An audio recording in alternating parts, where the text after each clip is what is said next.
I just heard it. It Yep. absolutely sounds like Marley Marl. And he Those are dissed Marley's Marley Marl drums. on there. That's kind of He foul. dissed Marley on there. No shit, that ain't foul. That's ill. Listen. And it was a battle. That's ill. Listen, The a bridge lot is of over. people. One of them. Yeah, and look, and KRS took on a whole borough by himself, bro. Sure did. By himself. And nobody, it's undeniable. Yes, KRS shut shit down for Shan, and it was over after that. Mhm. Like Shan's career never came back after that, bro. Then he's on Drink Champs with Sutter Holmes when they had all type. They had Ace of Yeah, Spades. the fizzle You know what I'm with the dizzle Yeah, and all my of that guy. other weird shit. That shit was so upsetting. See him with that Waffle House armband on. You know, the way he had the Waffle House, got the sleeve on. Like, yo, what you doing, Shan?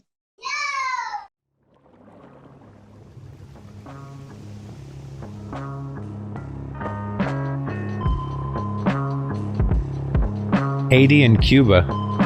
Yep.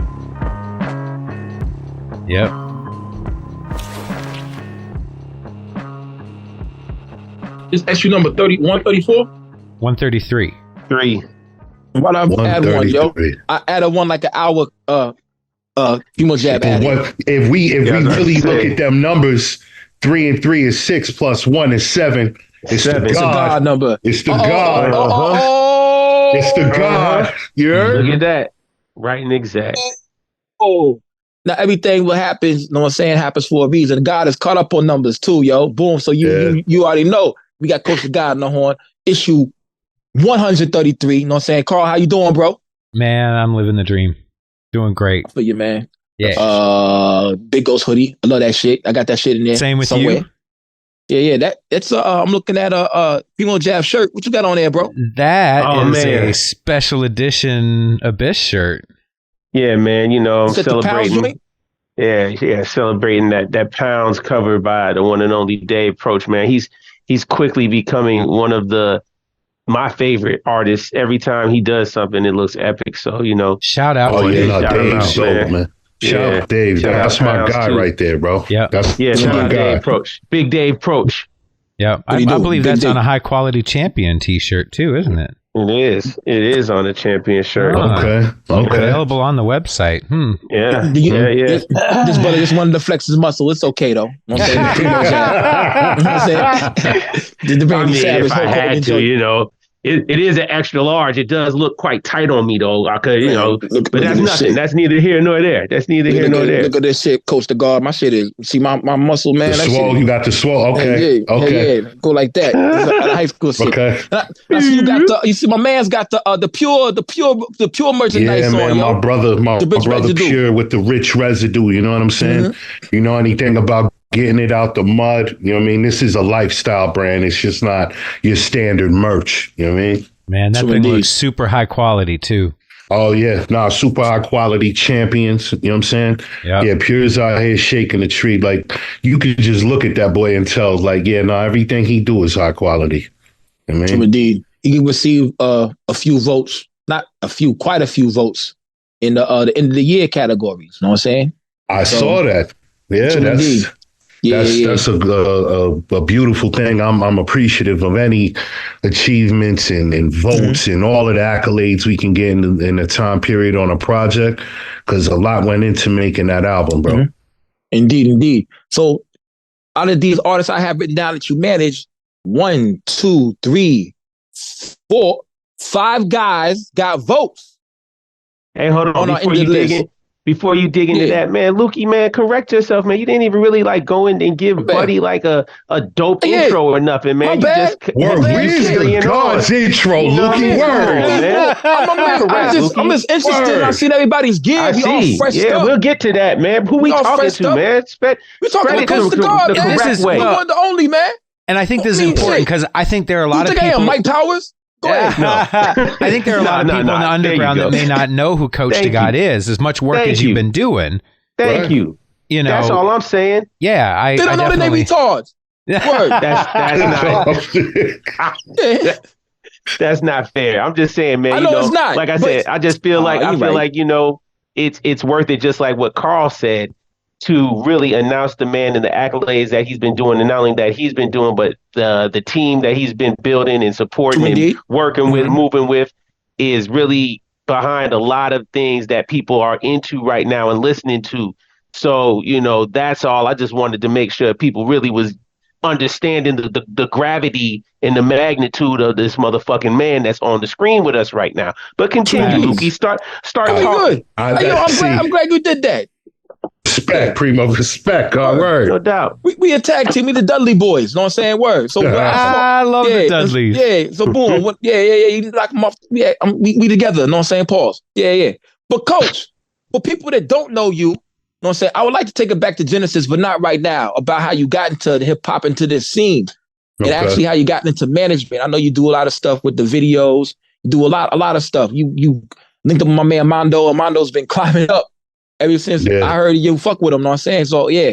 So take us back. You're a manager right now. You do manage and do film. I am a manager amongst other things. A lot, yeah. I manage a bunch of different artists. I manage 2 labels. I broker deals for artists that I don't manage.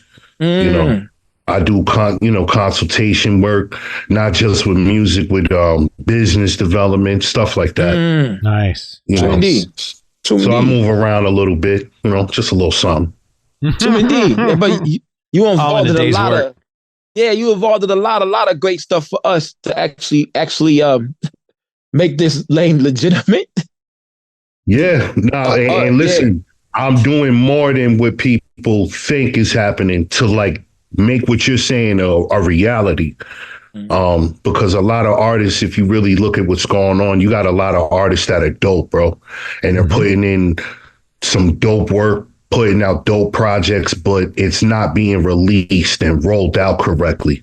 So because of those things, artists kind of a run in circles, so to speak. You see Instagram growth, you might see a little bit of listeners growth, but when you really start looking at this from a broad spectrum, the growth isn't what it's supposed to be. So I try to make sure that when I involve myself with a artist, a brand, a label, or whatever it is, I serve a purpose of just taking the overall evaluation and raising that to the maximum capacity. Nice. So indeed. Because a lot of us, I guess before you grab a hold of them, are playing songs for our homies. And and then actually it gets to I guess a buyer. That's what I think you bring to the table, a buyer. And then I bring, you know what it is? So I literally have every DJ's email that pushes, I'm not going to say underground, I'm going to just say golden era vibe hip hop, right? Okay. So I got you. Because hip hop is bust down into subgenres now. Before, when you said hip hop, that stood for the culture. It doesn't stand for that anymore now. When you say hip hop, there's a multitude of genres that fall under this. A lot of people don't realize in the underground itself, there's about 5 subgenres, bro. Mm-hmm. You know what I mean? So What I try to do is take an artist that has been doing his numbers, putting in his work, and I try to take that and bring him to another level where it's like, okay, you've done this. Now let me show you what we can do when we really put that work in and we go to the next level. And this is where I create higher opportunities. It's not, just one thing. For each one of my artists, I have a variety of things happening, and I try not to stick to one formula because each artist needs their, I call it pretty much catering. You know what I mean? Yes. I cater to each artist based upon who they are as an artist, their brand, the direction they want, the goals they're trying to achieve. That's what I do. Yeah, they're all going to have different needs. Everybody has different needs. Yep. Not everyone has, and what I try to do is I just don't work with anyone. So pretty much for you to get to me, somehow somebody had to plug you. Right. I have not yet poached one artist. I've never hit an artist up like, yo, I'm interested in managing you. That has never happened. Every single person that I manage or that I broker deals with, they've tapped in with me like, yo, coach, I need your help, God. So, you know, and it's only because I try to do things in the most professional way as possible, and I make things fair for everyone. And more importantly, we get that growth and we get some money at the same time. So I've been fortunate enough to witness interactions that you have with artists, because you'll occasionally get on lives. The most recent one I can think of is you and Maze Overlay. Yeah. New Year's Eve, we're hanging out, and I know Vega and I were giving you a hard time. But what I got from that was one of the most important things I ever learned in business was everything in life is about relationships. Mm-hmm. And you can't really know what somebody needs or wants unless you build a really good relationship with that person. Yeah. And you have an insanely great knack of building really strong relationships with people. Is that something you focused on, or is that just something you've always done as a person? Me as a person, in general, right? So before I became a manager or anything like that, like I started out learning the music business, right? Okay. So I wasn't a artist or anything. So I was in high school, and you know, I had an opportunity to break Mobb Deep's record, right? The team I was rolling with was doing their numbers, you know, and one day I got in the back of my man's truck and he was like, yo, we gonna start fucking with this rap shit with these shows. And I'm like, all right, bet. So what we doing? He was like, yo, we got some artists we want you to listen to. And they played Shook One's Part 2, the infamous album. So like as soon as the beat hits, now mind you, I'm in the back seat of a truck. They got 12-inch Pioneers in it. So when that's a stove igniter in the beginning of the record that when that hit, I immediately knew what that was. But when that beat dropped, bro, I was like, yo, I don't know who these dudes are, but you need to bring them out here, boy. Like, for real. I was really open off of that. I was like, yo, this shit is insane. But when I met them, after that, I had the opportunity to go with my man. My man Ty put me on. And I started traveling with him out of state. And he literally showed me how the music business works on the ground. The ground is more important. And one of the first things I learned from him, yo, everywhere we went, he got love, bro. He got love. Everywhere we went, he got love. And it was because his relationships with them. Yep. Every relationship to him was important, no matter the scale, because they honored and respected him for who he was, just like he did that in the same. And that was something that I picked up from a dude that, you know, that I was under in the streets. You know what I'm saying? So it's like, I learned that, and that just became a part of my character in general. So it's like, I don't have bad relationships with people. You know what I mean? Like nothing in his life is perfect. Yes, some shit has happened. Some things have gone sideways, but like you don't see my name out here in these community, in these spaces and crazy. I don't move that way, bro. You know what I mean? I don't move like that. I think having respect for everyone and what they do and what they bring to the table is important, because you don't know who this person may be in a different light, in a different world. You know what I'm saying? So it's like the guy that you may be looking down on, he could be somebody else in another arena that he's a god over there. Right. You know, so I look at things like that. And so, yeah, I build a lot of relationships. And one of the things that I do with the artists that I manage or that come to me, I got to build a relationship with you first, because I got to know who I'm dealing with. I got to know you. Like Maze is a perfect example. Maze met my mom. Dude. Yeah. Okay. Dang. Maze met my moms, right? Maze kids know me. Like, you know what I'm saying? Maze son, that's my guy, bro. He can run down on me in the street like coach, and that's my guy. You feel me? So it's like every artist that I've managed, I build that relationship with them in real time, where it's like, yo, who are you? You know what I'm saying? What's your life like? Like, what's your music background like? Like, what do you really like? What do you really want to do? And over the course of time, you build that bond.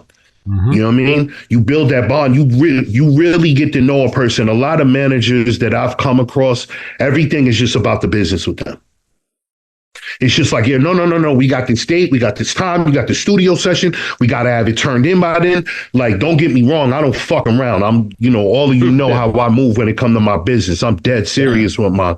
But I also think it's important that the people that I work with understand who I am and the relationship that we have. So it ends up becoming a family, mm-hmm. So it's like when I first got into like managing artists, right? It wasn't like a thing I was thinking about doing. You know what I mean? So it's like me and my girl did a show and we had DJ Jazzy Joyce come out. You know what I'm saying? Joyce is a legendary. Joyce. Yes. Yeah, Jazzy Joyce, Hot 97. Joyce is a legendary DJ. So we had her come out as a judge. So she came out, and I was building with a few artists, and then got a phone call 2 days later that she was interested in management. I had never managed the artist before. You know what I'm saying? I've operated businesses and money and moved things around, but like an artist, but I have a lot of relationships in this game already. And that came from me becoming an artist, but we'll get into all of that later. Yeah. But that was my first encounter with that, Jazzy Joyce. With Jazzy Joyce. So, I built that bond with her and with Joyce. I built other relationships because I got Joyce on Sway in the Morning. I took her to Queen's Flips podcast. She was the headline DJ for Def Jam's 35th anniversary.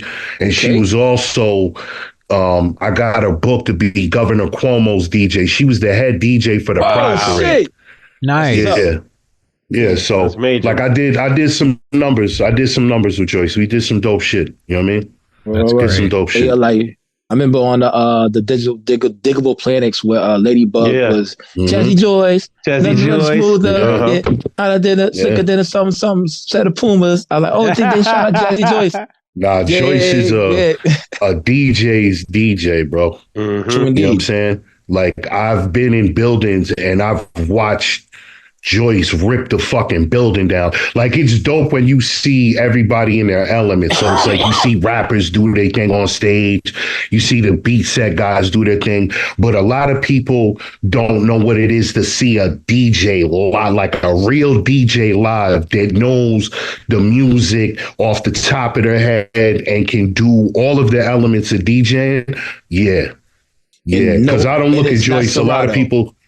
Right. Look, a lot of people will say, oh, well, she's dope for female DJ. Listen, I've seen Joyce embarrass some men, bro. I've seen Joyce embarrass men. She's one of them legendary names, period, of DJs, not just a lady DJ or nothing like that, man. Absolutely. She's Joyce just a DJ. Gets busy. She gets busy, bro. Before the computer made it easier for everybody to be a DJ. True indeed. Yeah. When carrying the crates. Computer made, Serato made life easy, and shouts to Serato. I had a sponsor with them also. I got her a sponsor with Serato. That's what's up. I mean, it's good. You don't have to carry no records. Being a manager, we have to carry the records. The God ain't carrying records either way, bro. You also don't have to buy two copies of things. That ain't my job. I forget who I was talking to. It said, man, my mans, we used to get like mad fit because he carried mad records. And we used to have to carry him like the workout. Listen, I've seen it on many occasions. And I don't know if you remember, like promo records used to come on like white labels. Mm-hmm. Yep. Okay, of course. With the white sleeves, you know what I mean? And labels used to give those out. And I remember one of my first experiences with that is I heard Nas probably, I want to say 8-9 months before it came out. This is Illmatic. Which one? Illmatic. This is Illmatic. Like nobody knew Nas yet. Like his only entry point was live at the barbecue. Yeah. So he was known in his hood. He was known in Queensbridge, but to the rest of the world, he wasn't known at that time. Ain't hard to tell. Wasn't bubbling at that point. No, nothing had dropped yet. Nothing had dropped yet. Yeah. Okay. And one of the promo records that I caught my hands on was One Love. My man Eddie, he was a DJ, and this goes back to the DJ. My man Eddie was a DJ, and he was like, "Yo, you ever heard of this kid Nasty Nas?" And I'm like, "Nas." Like, nah, God, I ain't never heard of no Nas. He hit play. Now, mind you, all of this is within the same year and a half that I found out about Mob. This is before. Wow. All of this is happening at the same time. Era. And at that time, I was living in Orange County, New York. I was upstate, right? So my man drops that needle and he starts to play One Love. Yo, God, no lie, I damn near cried when I heard that record, son, because I had not heard the game delivered at that level yet, because hip hop has like a decade reach where things evolve and they go to another level, right? So in the 80s, Rakim was that bar. Yep. When Rakim came out, the flow changed, right? How people were rapping changed, because now the way that Rakim put it together, it was completely different. Nobody was doing that, and he didn't curse and he didn't do all of these other things. Not to say that other MCs out there wasn't dope, but Rakim was the bar at that time. Yeah. So from the time that Rakim was bubbling up to, let's just say, like 88, 89, right? The game, like, as far as in MCs, that was the pinnacle. Rakim was the bar. So then you had that whole surge that came with the building of Native Tongue, and then the in-between, because there was an in-between point in hip-hop that nobody talks about. And hip-hop went house. Hip-hop went club and went house. And then Jungle Brothers. Listen, all that native, like Native Tongues. Yeah. So the building of Native Tongues, not only that, but Queen Latifah had a record called Come Into My House. It was a house record. Yeah, right? Come Into My House. Yeah, that was the joint. Then you had Jungle Brothers and Girl, I'll House You. I'll House You. Girl, man. I'll House You. Club record, right? Right. So hip hop kind of spun off into something else real quick. You know what I mean? Just a little quick, like a little year and a half, right? Right. And 92 comes and shit got crazy. Crazy. Like, all of a sudden, and you have the, like, because like I'm born and raised in New York, right? So I'm here on ground zero when all of this shit started happening. And I could tell you right now, I've never in my entire life witnessed the era like 90 to like 01. Well, and don't forget, in that 80s period, you're also talking about a lot of monsters like Public Enemy, PMD, Big Daddy Kane. There were a lot of hugely talented acts. Oh, and you're right. They were all great in their own. Like I said, Kane is one of my favorite. You know what I mean? And I got put on the Kane by Marley because I know Marley Marl. So nice. I want you to imagine being a kid in Marley Marl giving you a signed copy of the symphony. Oh wow. Insane. And so you go, and this is again, art. This is before it dropped, and you go home and hit play, and your brain just leaks out your fucking ear. Yep. Because Master Ace, crazy. Craig G, crazy. Cool G Rap. Cool G Rap. And Big Daddy Kane came in and put motherfuckers in a casket on the symphony, bro. Yep. Like, again, these were levels that I'm seeing, where shit went. But impact-wise, Rakim just, I don't know how to and he was, it. but that just, I wanted people to really understand. Oh, it wasn't because Rakim didn't have any competition. No. Rakim was just that good in that era. But he had a lot of competition because Kane. People who wanted to try, but he was the guy. That's Rakim. Kane and G-Rap are a problem. Yeah. They These all guys are in the same a problem. And Big Daddy Kane was the definition of an MC, but he was definitely the definition of a performer. Because growing up, you see Run DMC. They had the leather with the shell toes and the hat and the chain. Looking fly. Kane was coming out with the suits, doing dance moves, and splits and shit. So it was different, but Rakim's impact, bro. Yeah. It was different. So I can remember when Nas came out. Yo, bro, as far as in hip hop is concerned, Nas coming out is like Easter, you know what I'm saying? Resurrecting, bro. Like that was like Jesus resurrecting when Nas came out, bro. Like that's what it meant to New York. Cause I've been in a lot of different places at a young age, and you could see the effect that New York had on other states and cities when it came to the music. Cause at that point, almost every artist was from New York at that time. Yep. You know what I mean? All of the touring artists, let's just say, were from. I mean, that's an East Coast centric point of view. I mean, because at that same time, you got Too Short. I was just about to say the West Coast was vibrant. Covering, they were vibrant. But hear me out. You're right. Short in them. But keep in mind, NWA wasn't popping like that yet. No, it was. Right? Well, yeah, because NWA came out on the end of like.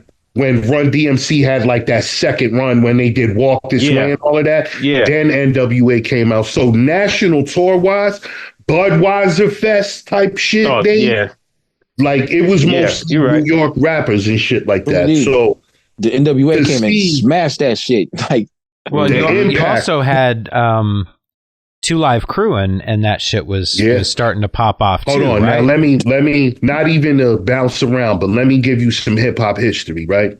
This is gonna blow your mind right now. Marley Marl is the birth father of Miami bass, and nobody really knows that, and nobody really gives Marley his credit for that. Wow. And I'm gonna tell you why. Because in the 80s, all of the rap conferences and shit like that. Were always in Florida, in Miami. Always in the South. They were always down there, right? All that type of stuff, yeah. So if you look at your hip hop history, Marley was one of the first producers that was using 808s. A lot of people didn't realize that because he just understood how this thing worked with sampling and 808. So like Marley actually had a physical 808 woofer. You know what I mean? So Marley would go to Florida to these conventions and shit like that. And Marley was out there playing all of these beats with this high-end 808 shit, right? Year after year after year. And you know what happened? The producers started picking that shit up. And then they spun that shit into their own sound. And, because not everybody that picks up a lesson from you is going to do it like you. You feel me? They're going to do it in their way, and that's what they did. But that jewel that they picked up with that bass, they got that from Marley, bro. I don't doubt it. Kilo Ali. Yep. Because look, when you think about the way the drums hit, right? Now, I'm going to show you some Marley drums which is so crazy. Okay.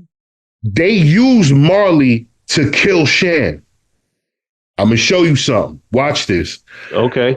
KRS-One recorded The Bridge Is Over in a studio that Marley worked out of back then, and it was the same spot they used to be in and out of there with Mr. Magic and them, right?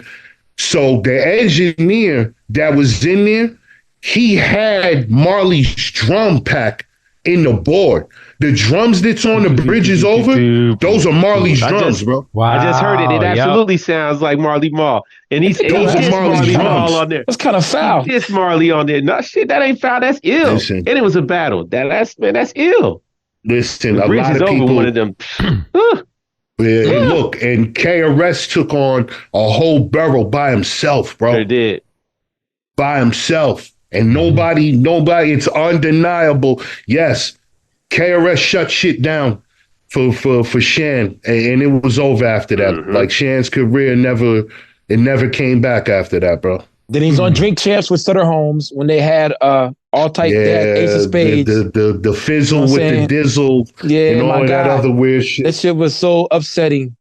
Seeing with that Waffle House armband on.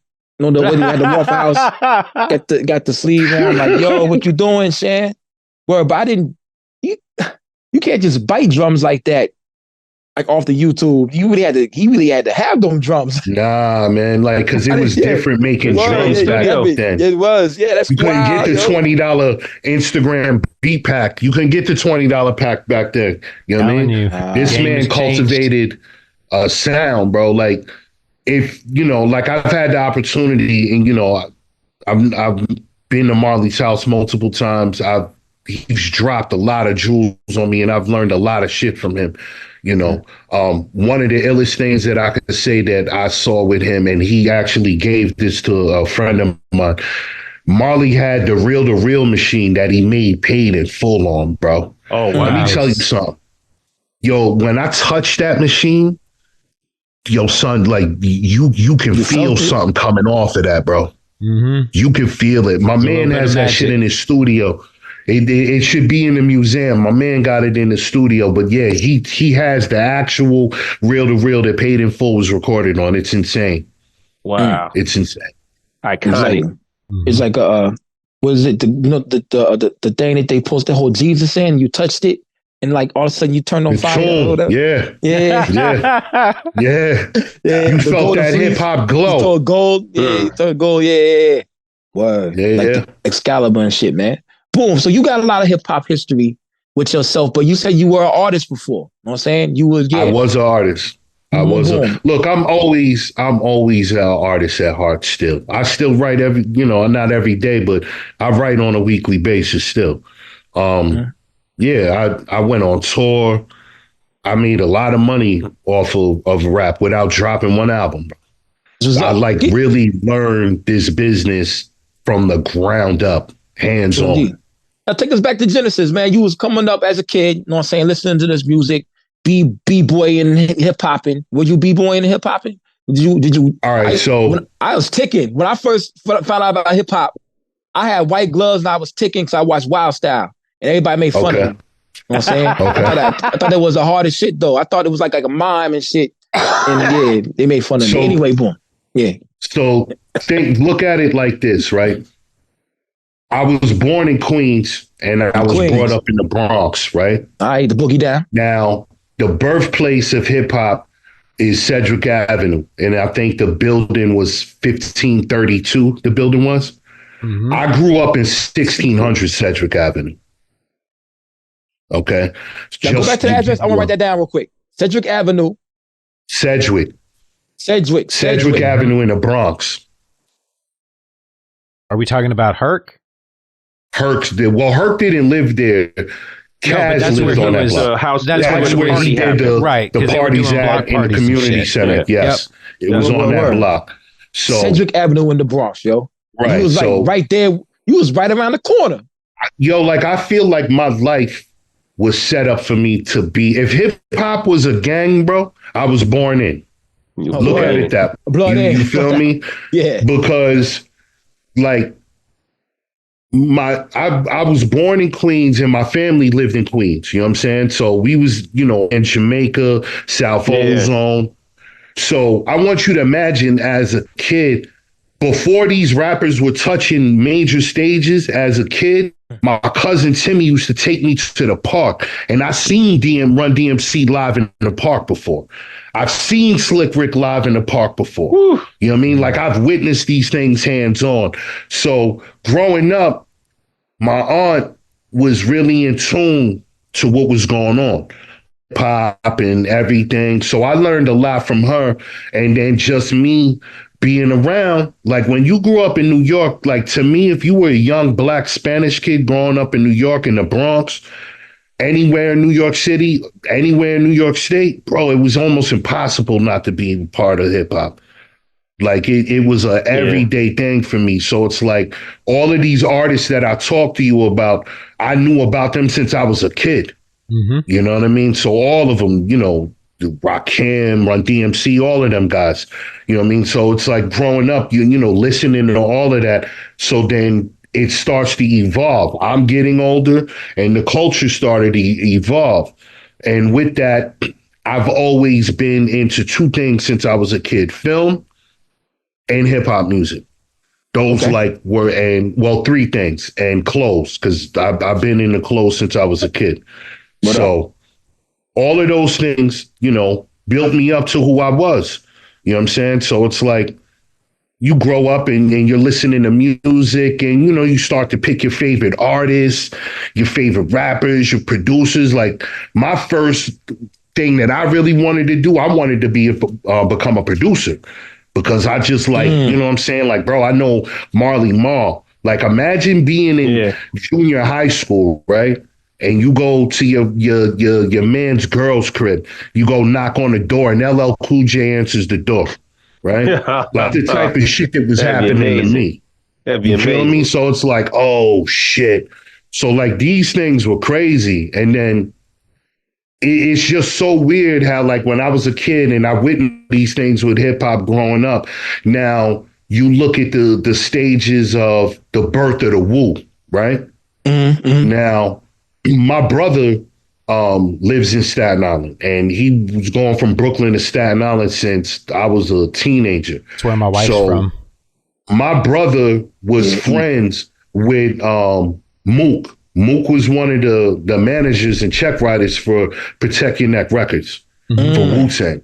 Okay. So again, I knew about the W like before they came out because they were popping in Staten Island before anything. So I got to see that happen firsthand. You know what I mean? Dealing with that. So it was like everything I did, I don't know how, but it always landed me right back to that first love, which was the music. So I'm coming out of high school. My man says we about to start doing shows. Find out about Mobb Deep. Next thing you know, 2 weeks, 3 weeks later, we brought Mobb Deep out to do a show, and I got to meet Prodigy and Havoc. And yes, them niggas really do drink Hennessy like that. Okay? Yes. Yes. Bro, I am not going to lie to you. I went and bought them 3 gallons of Hennessy, and all 3 gallons was gone before that. Damn. And that's too much. There was about 6, 7 of them. Yeah. Okay. I thought it was just them two. 7 guys. That's a gallon and a half each. Like, let's keep it a buck though. 3 gallons, not little 3 gallons of Hennessy with 6 dudes. That's still it's still a lot of liquor. Yeah, that's still a lot of liquor. Everybody had at least 3. But 3 gallons between 2 people is immediate liver replacement. Like, listen, that's death. I've had my fair share, boy. I've had my fair share. I seen them dudes. You know, I like basketball. Them dudes was like 5'5". I saw them at the Rock the Bells. I was like, yo, I post the fuck up. Not even. I post up Havoc like and Prodigy. Give me the ball. Them dudes was little, bro. You right. Yeah, they're short guys. Then I realized Saigon was short because he tried to punch Prodigy. And he hit under the table. Salute to Saigon, man. That's my guy. I know Giddy too. That's another guy I know. That's my man right there. Saigon got bars, but I hated that song when he had the auto-tune with the American flag. Oh, the auto-tune shit. Yeah, I was like, why are you doing that, man? It's 1 bars, man. I was like, yeah. But hey. Yo, that dude, he album, and there's a jewel in there that like most people don't have. He's the only person I know that has a Pete Rock feature, and Pete Rock is rapping. You don't get that about that the other day. You got to be careful. You don't claim that a robot did it. It's Slum Village. Slum Village that happened with them? No one caught that? Yes.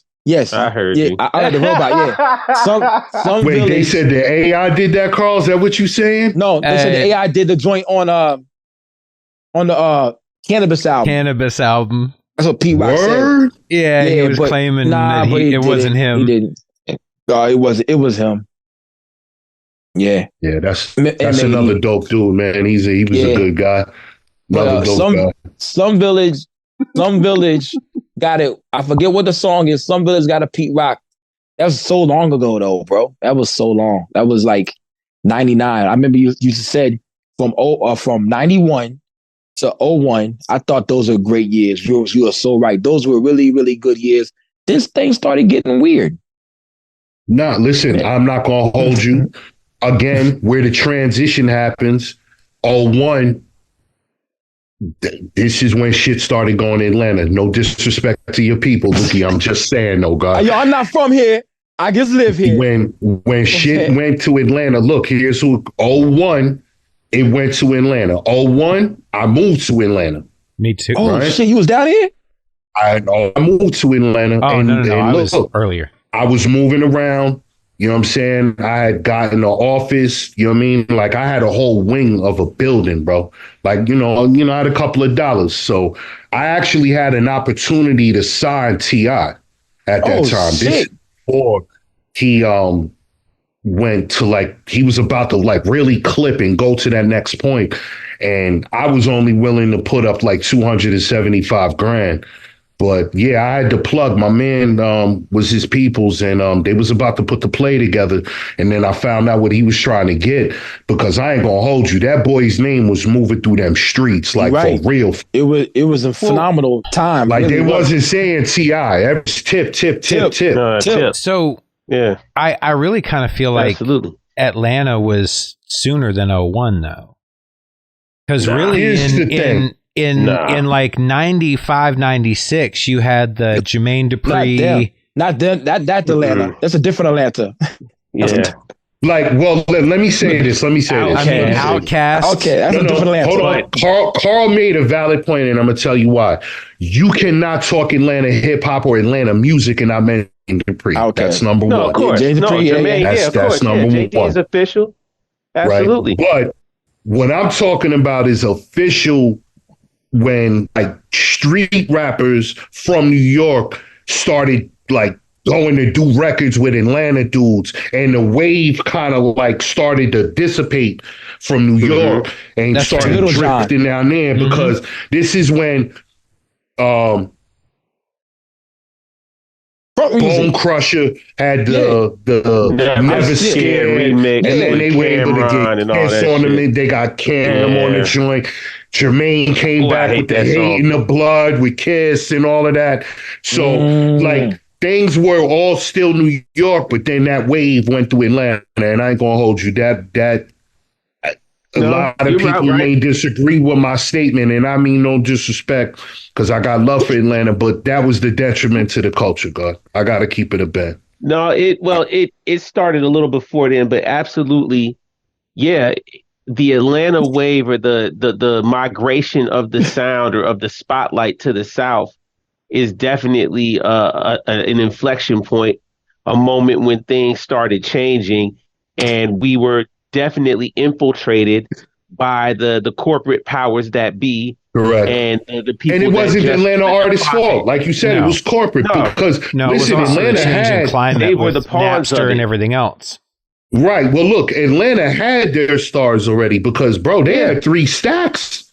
They had Outkast. Outkast. They had Goody Mob. I knew about Goody Mob before Outkast. You know what I'm saying? They were different, Lukey, but that's what we're saying. Yeah. The pop version of what we're talking of Atlanta, the pop discovery, the pop emergence of 2002, 2003, 2004, when you had boom.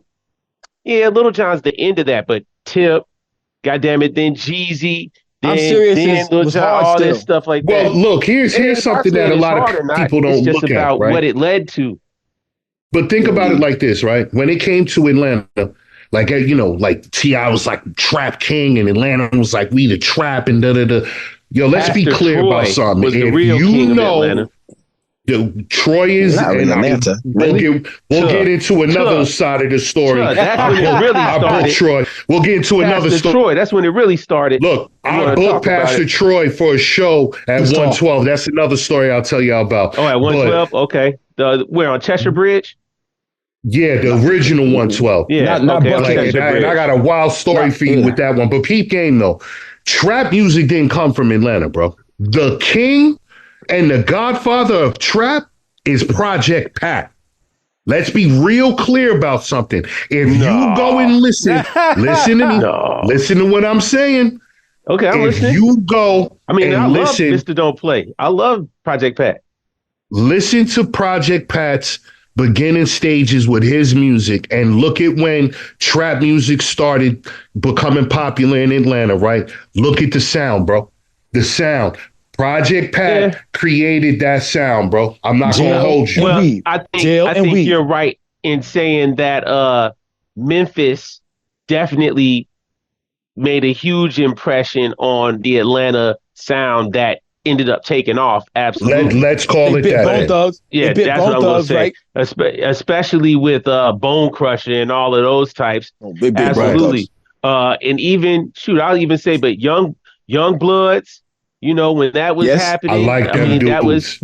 You know what I mean? Yeah, I like shout out J-Bo, shout out the guys, man. Sean P. Sean Paul, Sean P.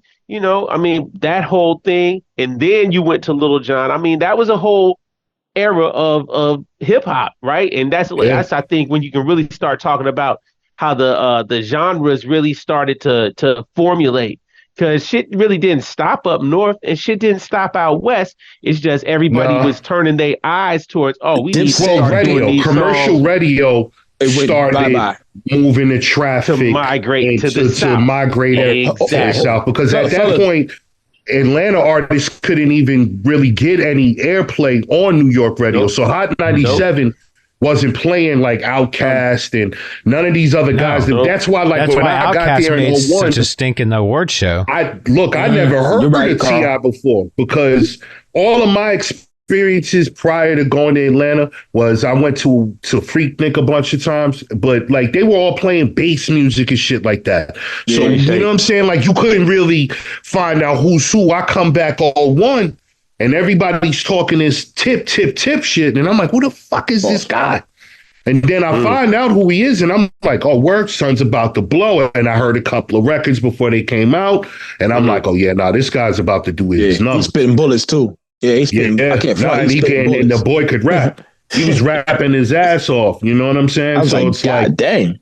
Yeah, like shit was real. And then it was like Ludacris was a radio personality, but I also heard that boy could rap. And then I had the opportunity to hear him rap one time, and this is before he became who he was. And I was like, this nigga is not from Atlanta. There's no way he's from Atlanta. And sure enough, he wasn't.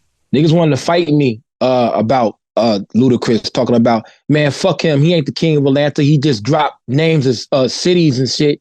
Street names. He ain't from Atlanta. I'm like, it's not that serious. He had spent time here as a radio DJ. Definitely. He spent his time and paid his dues, but Ludacris is a Chicago implant, right? Yeah. We gotta call a spade. That boy put on for Atlanta on the radio first, and they can say whatever they want. See that man with them balls and come back and talk to me, because you gonna get your fucking feelings hurt. Nobody gonna challenge goddammit Ludacris from College Park, aka by way of Oak Park, Chicago, aka Chris Lover, who used to run the station with Poon Daddy. Ain't nobody gonna challenge him because he put on for the city. He motherfucking came up the right way and he stayed on the grind. He financed this is where he was when he became famous. True indeed. And the diss song he had, that what T.I. spit first and he spit second, get off the tip of my dick. Sonny ripped that shit, but Ludacris fucking them up. That's Ludacris. That's Ludacris. We was down here when all that shit was happening. All that shit happening. I still remember the theme song they had. Fat Rabbit.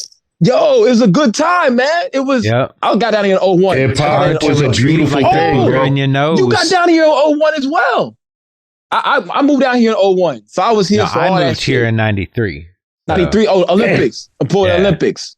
Yeah, Coach got here in 01. Jab got down here and you started going to school. 2001 or 2. Yeah, 1. But we were all down here for all that good shit. When I came down here, if you was there, Gentleman's Club was still open. To like 05, you got to witness that BMF era also. I worked on every video that came out during that era. Bro, I was in the club. I was in Jazzy Tees with them boys, man. I was kicking it with them everywhere, man. Cool dudes. That's dope. You know the club. You remember, I don't know what it's called now. Like it switched a couple of names, but it used to be Club Kaya, right? Yeah. Club Kaya was owned. Visions. Mm-hmm. Yeah, it became Visions, right? But Kaya was owned by this Nigerian dude named Alex, right? No, he's an Ethiopian. His name's Alex. Ethiopian, right? So I had I'm not gonna say a run-in, but like he had to flex on the guard a little that I got a couple of dollars out here. You know what I'm saying? because what I did was when I got down there, I was trying to put a couple of plays together, make shit happen. And I was going to throw a party and I was going to give away 100 bottles of Moet for free. God damn. Right. So putting out the flyers, we booked Pastor Troy, right?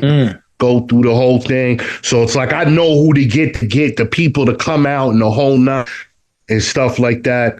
And Alex found out that I was going to do that. And he was like, yo, who the fuck is this coach guy, bro? And he called the radio station because I was moving at a higher pace than the average person was.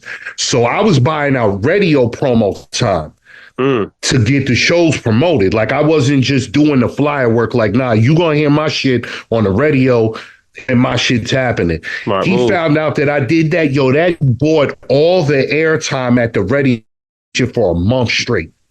Oh, man. That's some hater ass shit. He was like, you not advertising your shit no more. Listen, bro. Listen. And I knew a guy that knew him, and he was like, yeah, that guy don't like you. You coming out here from New York.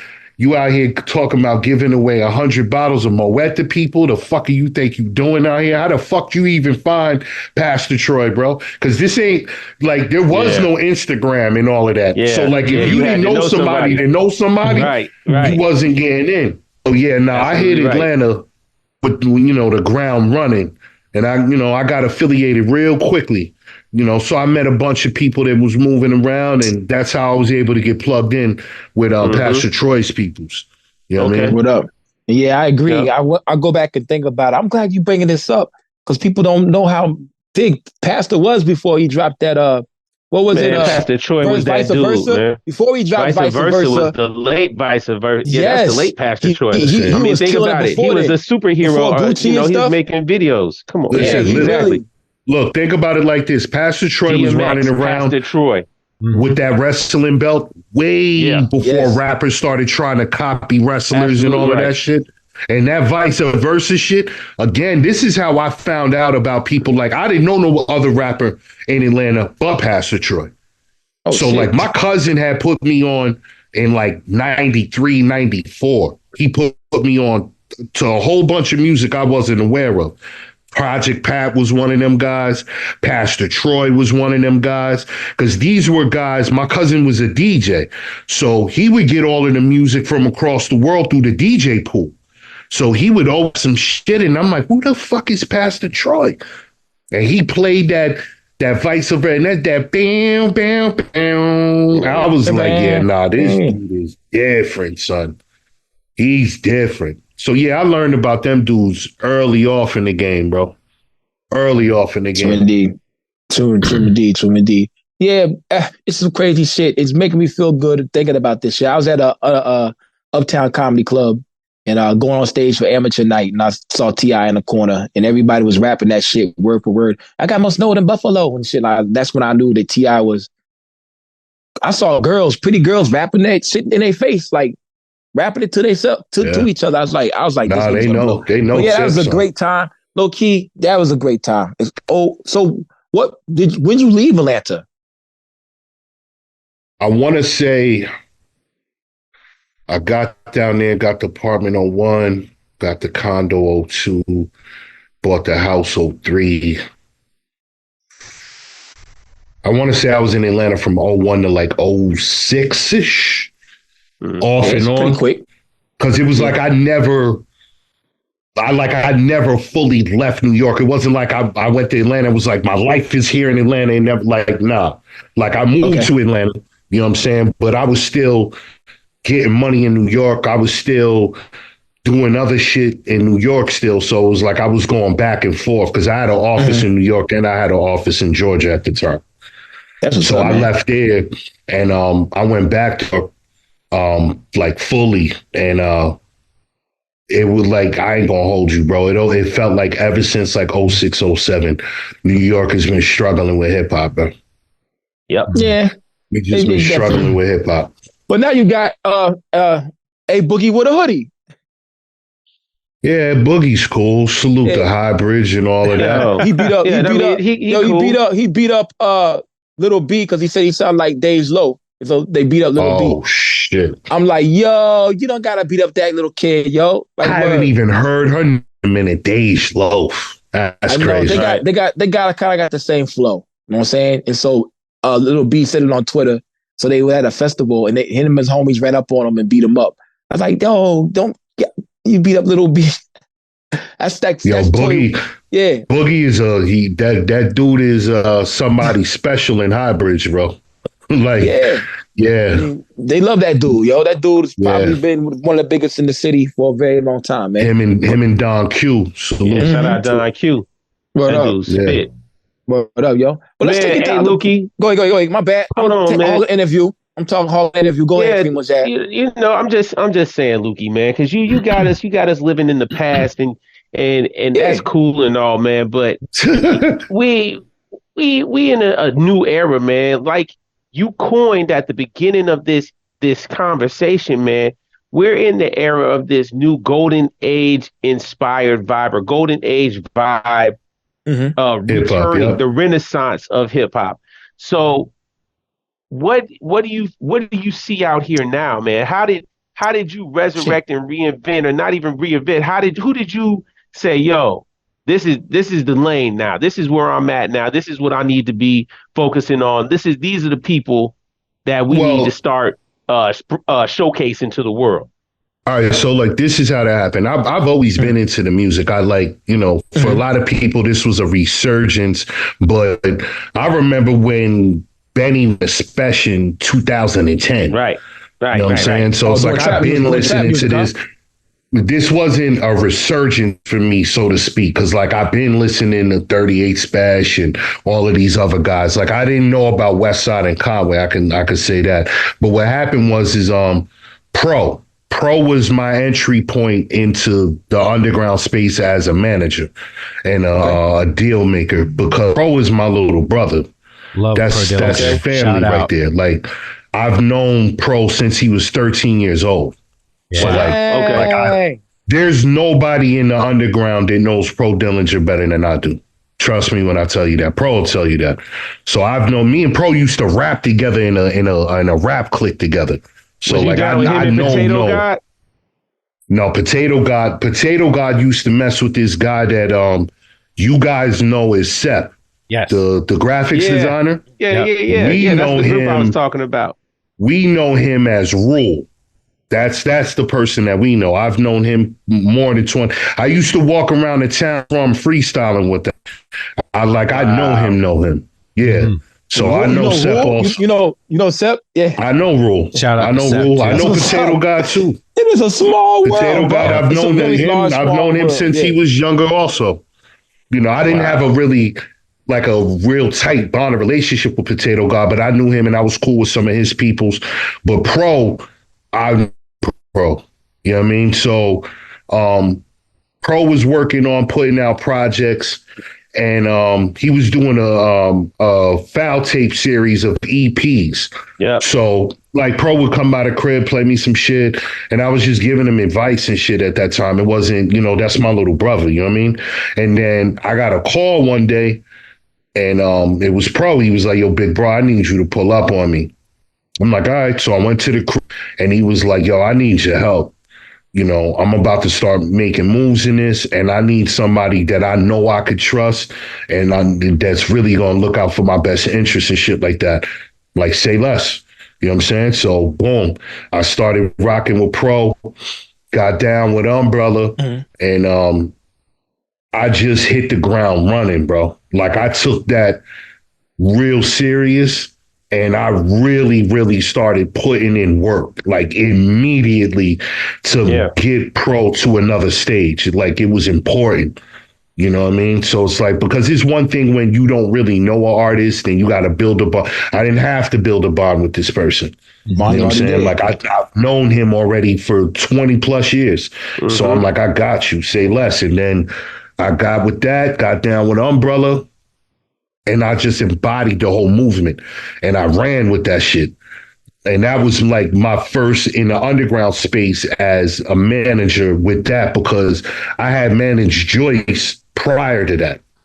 Okay. So as far as in like a rapper or underground, all of that. Yeah, that was my first time getting involved with that. And then, I started moving around, shaking hands, making friends. Yeah. Yeah. Was at all of the events, going everywhere. And, I just built my name off of making good business. Yeah. Yeah. Your name has no smut on it, man. It's at all. You're spoken about very highly about, by the people that you've helped and assisted and that you work with out here, man. It's it's pretty unanimous that, oh yeah, coach, yeah, coach, yeah, talk to coach, blah blah blah, coach, yeah, coach this, coach that. It's like that doesn't come lightly. That's not something that is just willy-nilly a coincidence, especially in this era where so many people can just do so many things on their own. And like you said, I think that's what half the problem is that so many people try to do things on their own that they're not making that impact that having somebody like you in their corner is obviously doing for the people who you're behind, because it's like, yeah, I see you doing what you're doing, but let me guide you. Let me put you in this. Let me do you this, that, and the third. It has to be, bro. Think about it like this, right? I've seen it. You show me one Fortune 500 company that has one person making all the moves. You can't find it, bro. Nope. You can't. And I try to explain this to all of my artists. It's not, well, you could do it by yourself. You can be independent. Listen, you show me 5 artists that are moving, right? They're doing great by themselves. And they show you an artist that could be doing 10 times more if they had somebody like me in their back. Because you have to look at it like this. You got to have a team. You gotta have a team. You gotta have somebody that's moving these pieces around and lets the artist be the artist and do what they do. Yes, like Pro did not have to worry about shit. He told me what he want, I get it done. That's it. You want this? I think we should do it this way. What you think? You feel that? Okay, I'm gonna make that happen. It was simple things, bro. Simple. You let me know what you want, and I make it happen. Like, having a team is having a support system. It's just like having family members. You know what I'm saying? Not everything is perfect. And when you have a family, you have a support system. You need a couple of dollars, yo, cuz, let me borrow 100 until next week. You know what I'm saying? Like, you need a support system to help balance out everything that you're doing. And for me, it's important that if I'm dealing with an artist, one, they understand that, and then 2, they're ready for that. Most artists, and you guys have interviewed a lot of fucking people, okay? And I'm sure that you guys can pick up, and, Primo, you're an artist, so you understand this, but most artists don't even know who their audience is, bro. They cannot tell you who's listening to their music. They don't really understand the analytical data, and they don't know how to use the analytical data to their advantage. Because coach, people don't give information, right? And I'm big on information because we're all we got out here. So if there's something that I can tell a person that's going to benefit them down the line, people pay me for consultations. And then, to talk to me might cost you a couple of $100. But at the same time, if I fuck with you, and I see that you trying to win, I'll pass on the info to help you win. And I won't ask you for nothing from it, because here's the thing. I love this culture more than it's obvious. The average person does. Like, I truly love this culture, and I do things to make this culture better. So if I see that there's an artist that I respect and I like his music and I respect him as a person and what he's trying to achieve or she's trying to achieve, I will give you some information that will help you win, because you want to know why? The more that I help people like that, the longer that this thing I love thrives, survives, and grows. That part. And that's important to me, bro. That's important to me. A lot of people don't balance things out with information. And information, this guy told me one time, if you have more information than everybody in the room, you're the deadliest person in the room, bro. 100%. Absolute fact. You know what I'm saying? So for me, I like being the deadliest person in the room. What up? You know what I mean? I pride myself on that because, people know their shit. Don't get me wrong. But when you're seasoned and you're experienced, just a little bit more. You understand and comprehend just a little bit more. It's easy when someone tells you, yo, do this, do that, do this, do that. But when someone asks you, what was the reason that you did this? What was the reason that you did that? And what was the purpose of that for the outcome? They don't have that answer. Indeed. They don't have that answer. I'm one of those guys where I don't know what my fan base is anymore. The music that I make is kind of too nerdy for the thug kids and too thug for the nerd kids. So I'm like stuck in limbo sometimes where the Saturday morning cartoon goons, I don't know. It's like sometimes they feel me more than the nerdy kids, and sometimes the nerdy kids don't like me talking about fiends overdosing on fentanyl and shit. So it's like I'm over here. Yeah, I'm like, I'm jumped all the way out the window with that. Yeah. Okay. Oh yeah. I said I still broad smile. Spectrum. I talk about my homie taking the cookie out the pot, and a nerd kid would be like, "The fuck's he talking about?" Other kids like, "Oh man, nigga's cooking crack. Oh my god, that shit." But I'm stuck in limbo, and I get it because most people don't experience shit that I've experienced in one different realm or the other. So it's kind of hard to merge the motherfuckers together. Well, think about it look at it like this, Lukey. The listeners are caught in limbo, bro. Yeah. Because the majority, I want you to think about it like this. So here's some real numbers for you, right? Germany makes up 86% of the consumer rate for hip hop music. Germany. Okay. Really? Talk numbers, coach. Talk numbers, coach. 86%. These are real factual numbers, bro. 86% of the music that is consumed in all capacities, also audio and physical, especially fucking physical, and especially with tours like that. Overseas is a bigger consumer of hip hop music than the United States of America. Like Onyx can go on tour and sell out right now overseas. Absolutely. Onyx, bro. Absolutely. And they probably wouldn't be able to book a show in the US right now. Yeah, so from now on, I will talk with a German accent. Yeah. Look, it's just like any other great art form of the the early 19th century and late 19th century. There's a much more appreciative crowd overseas. It's just like jazz, right? Jazz, people would go overseas and they would go on tours for months. That's the same thing with this culture, with hip hop. Like they are fiending for access to people that America might be overlooking nowadays because they're caught up in, listening to Ola Run or some, here's another thing. Any of that type of stuff, Well, I found this out from go overseas. Oh, he'll go on a year-long tour and destroy. Think about it like this. This is I found this out from a DJ, right?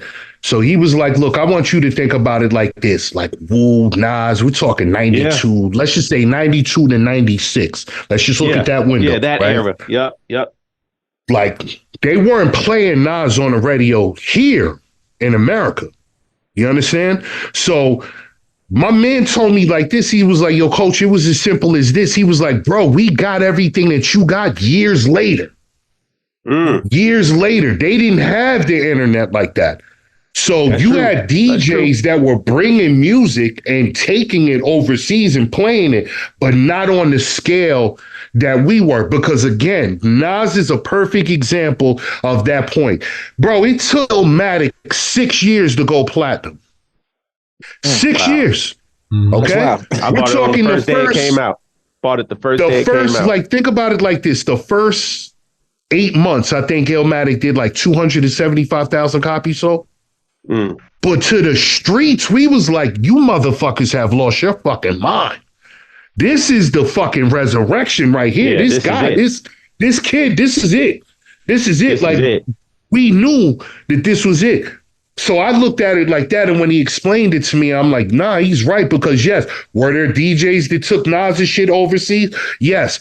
But how much of an impact do you think those DJs had if they didn't have the airwaves and they didn't have the community system that exists now back then? So it took them a longer period to obtain a lot of these records and to fully digest, like when they digest an album, bro, they listen to an album for a whole fucking month. Yeah. They're not. Yeah. They're not just like, let me hit play. Oh, I like this next. Oh, I'm like, no. They'll listen to the record twice to understand why they don't like it. There's a big difference. So they're more appreciative of the culture. And I have to understand that because my guy was like, look, he was like, you're from the birthplace of hip hop. So for you, seeing or hearing these artists is that big of a deal because you've become adjusted to it. He was like, bro, I want you to think about this. We don't know to see Nas walking down the street. Yeah. I can't tell you what it's like to see Biggie Smalls in person. Like, I can't relate to that. And also the shit that they're rapping about, they can't relate to that part of it either. Right. You know what I mean? So it's like, unless you are from these environments and you've witnessed some of these things hands-on, it's kind of hard to relate. You can be a fan, right? Like, I'm a fan of Formula One, right?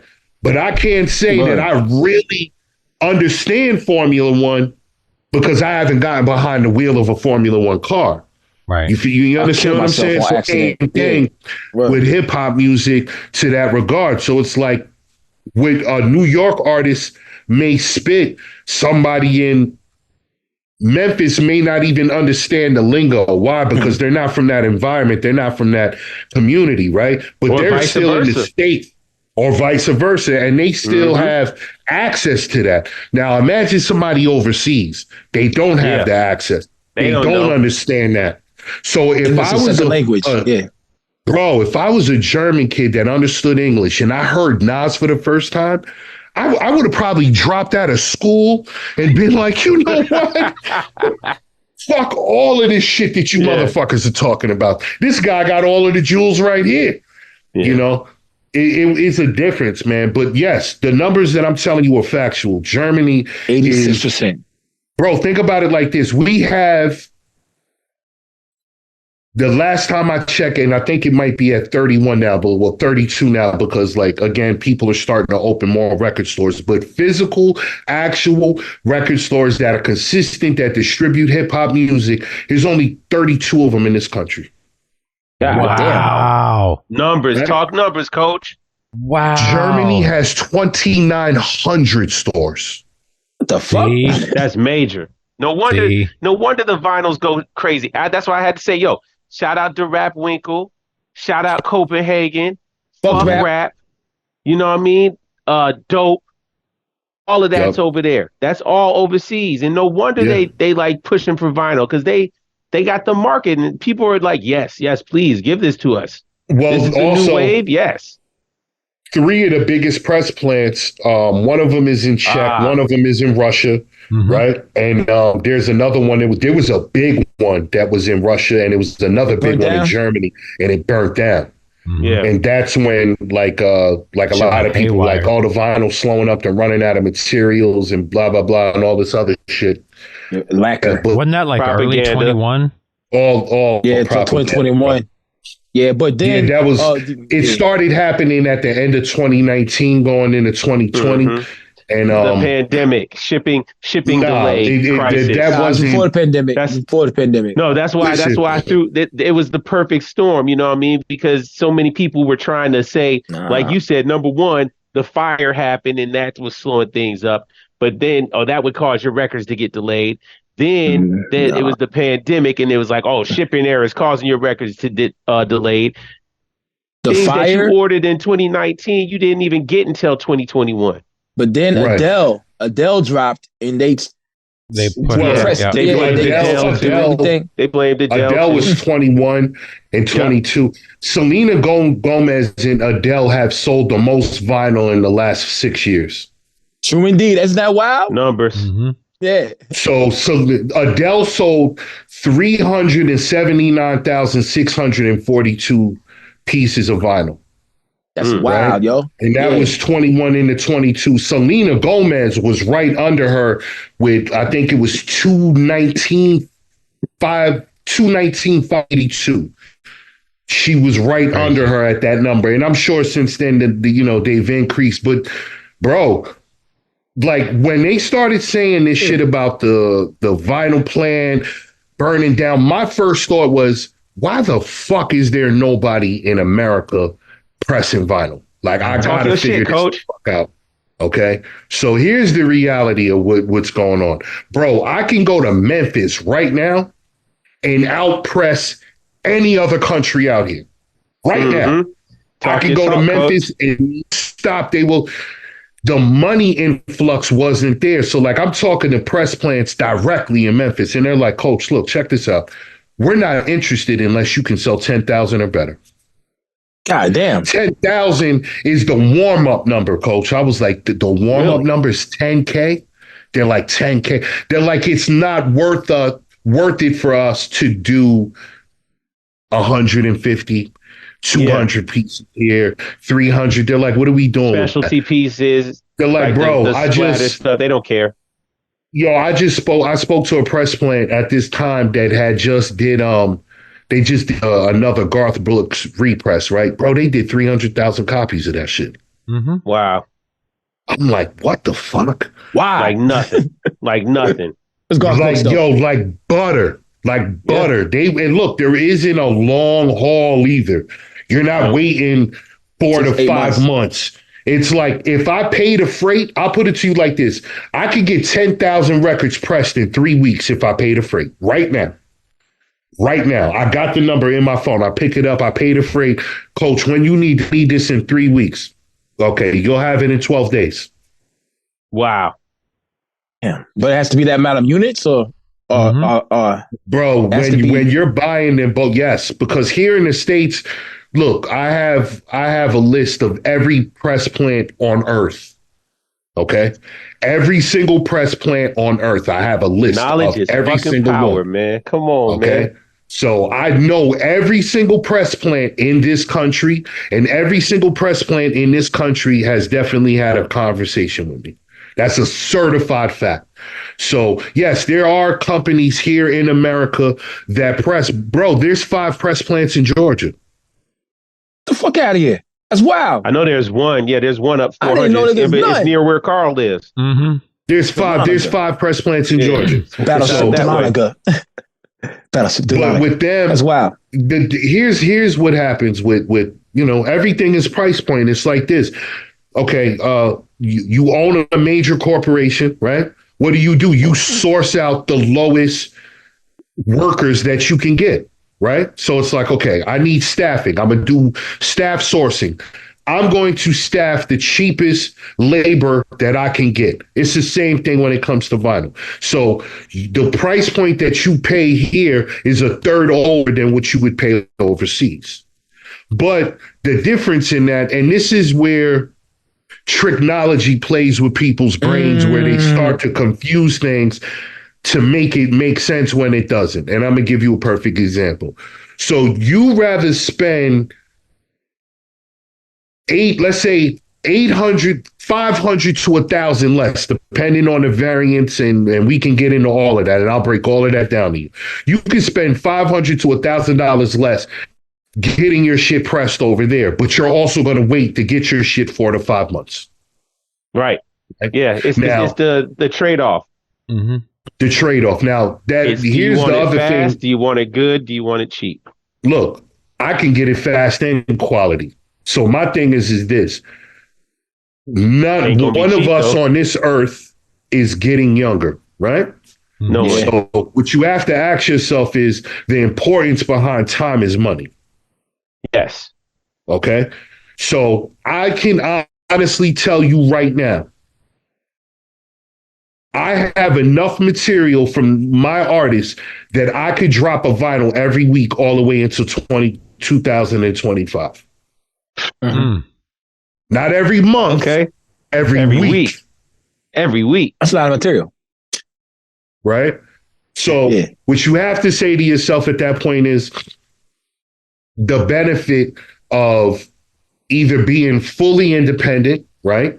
And then on the other hand, you have people like the Rap Wrinkle, Copenhagen, Fuck Rap, Dope Media, right? That provide artists with the opportunity for them to distribute their music, right?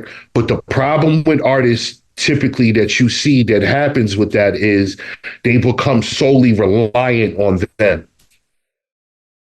And what I mean by that is, you don't want that.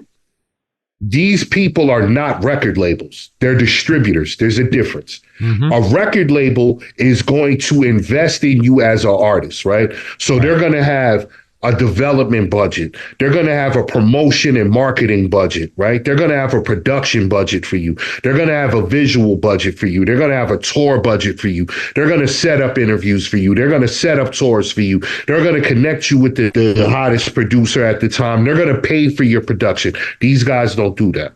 They take what you're doing and they put it out for you. And through your traction, you're able to move the pieces accordingly, right?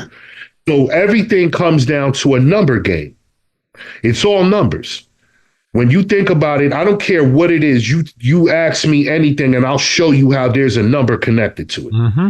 So when you look at an artist and you look at these press plants and you look at the vinyl companies and things that are happening here, there's a lot of room for opportunity.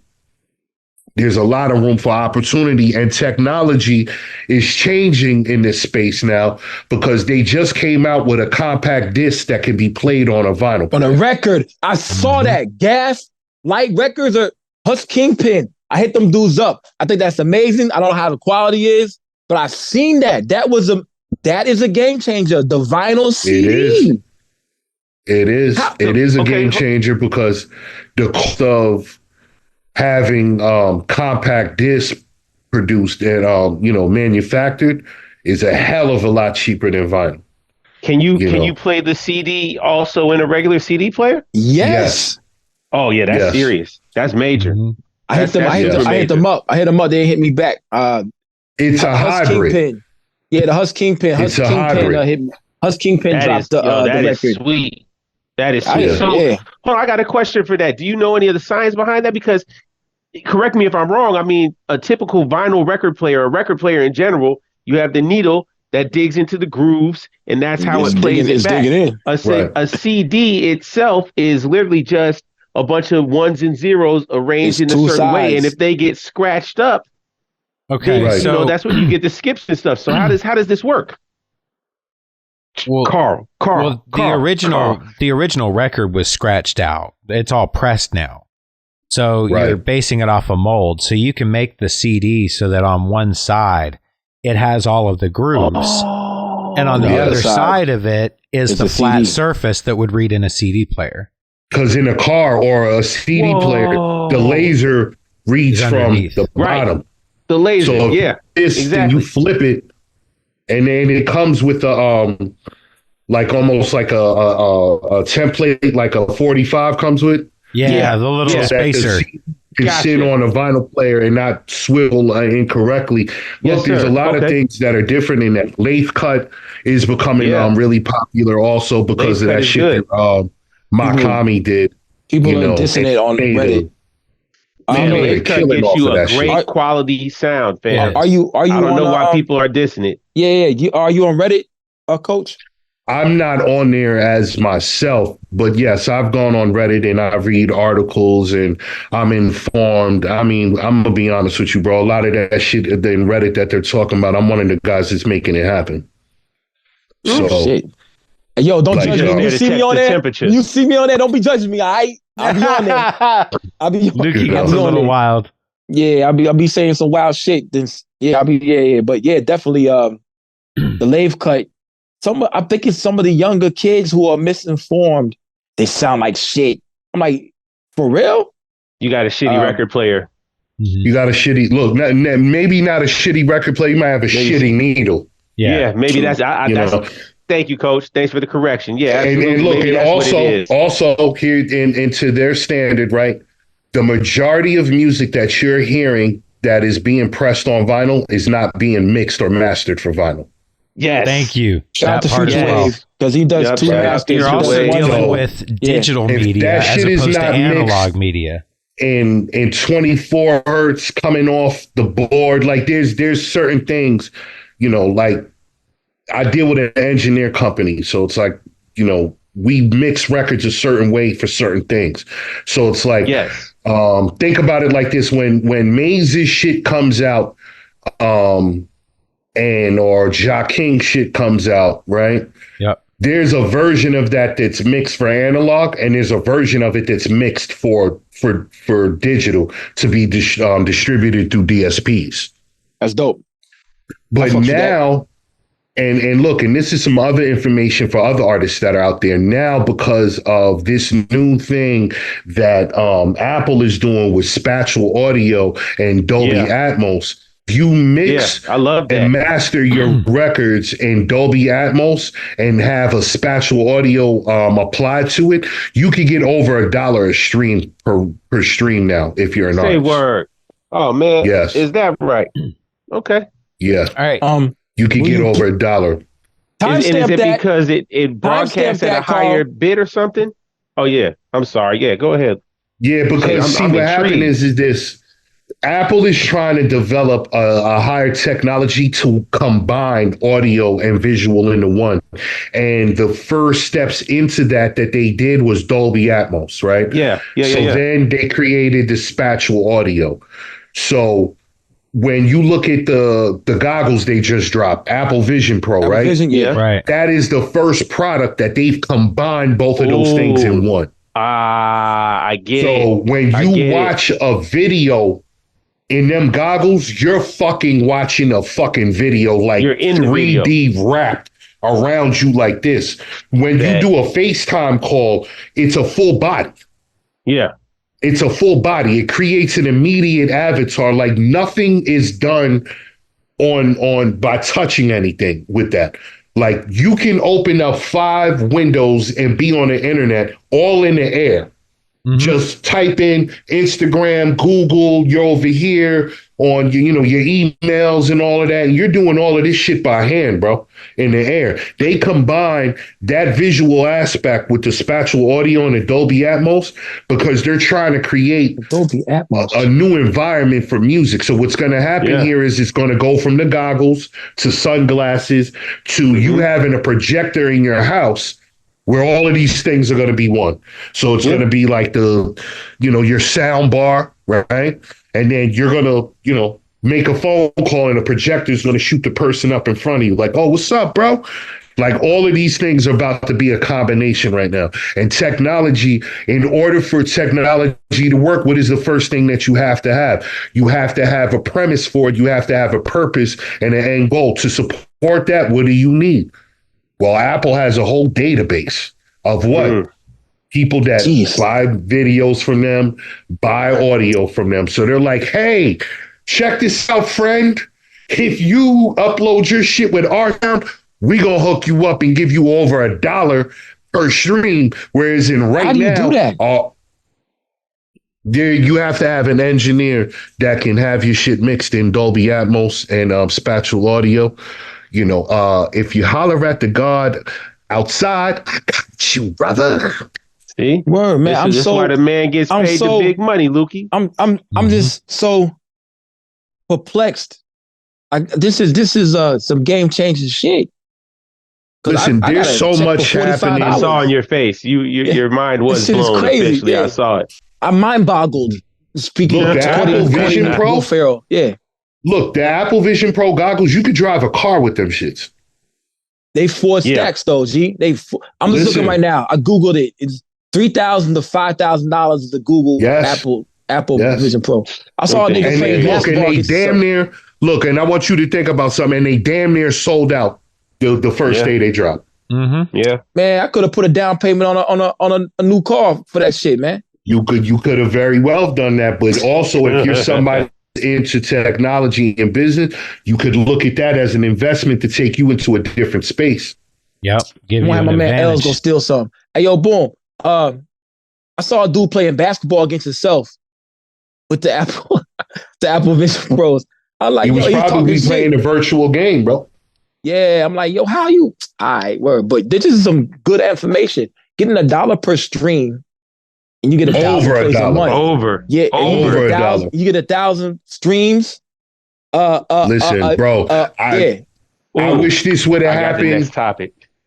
Like 8 or 9 months earlier, because Ja King and I would be millionaires right now. He killed it. We beat right now, bro. Literally, because Ja did like 5 million, and then it went to 8 million. So wow, bro. Like oh my god. Yeah, shout out to him and Javi, man. I met them dudes. I met them dudes in New York, man. Yeah. Let's talk about your roster. Let's talk about your roster, man. Ja King is killing it.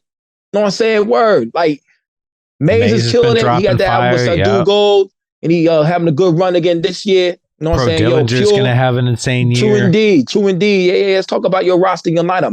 Mondo's my guy, 100%. Yeah, that's my guy right Mondo there. Slade. Listen, when I'm gonna put it to you like this deal that I'm about to broker with Slade right now, there ain't gonna be a dude in underground rap is gonna be able to reach the accolade that Slade's about to have. I'm gonna say that.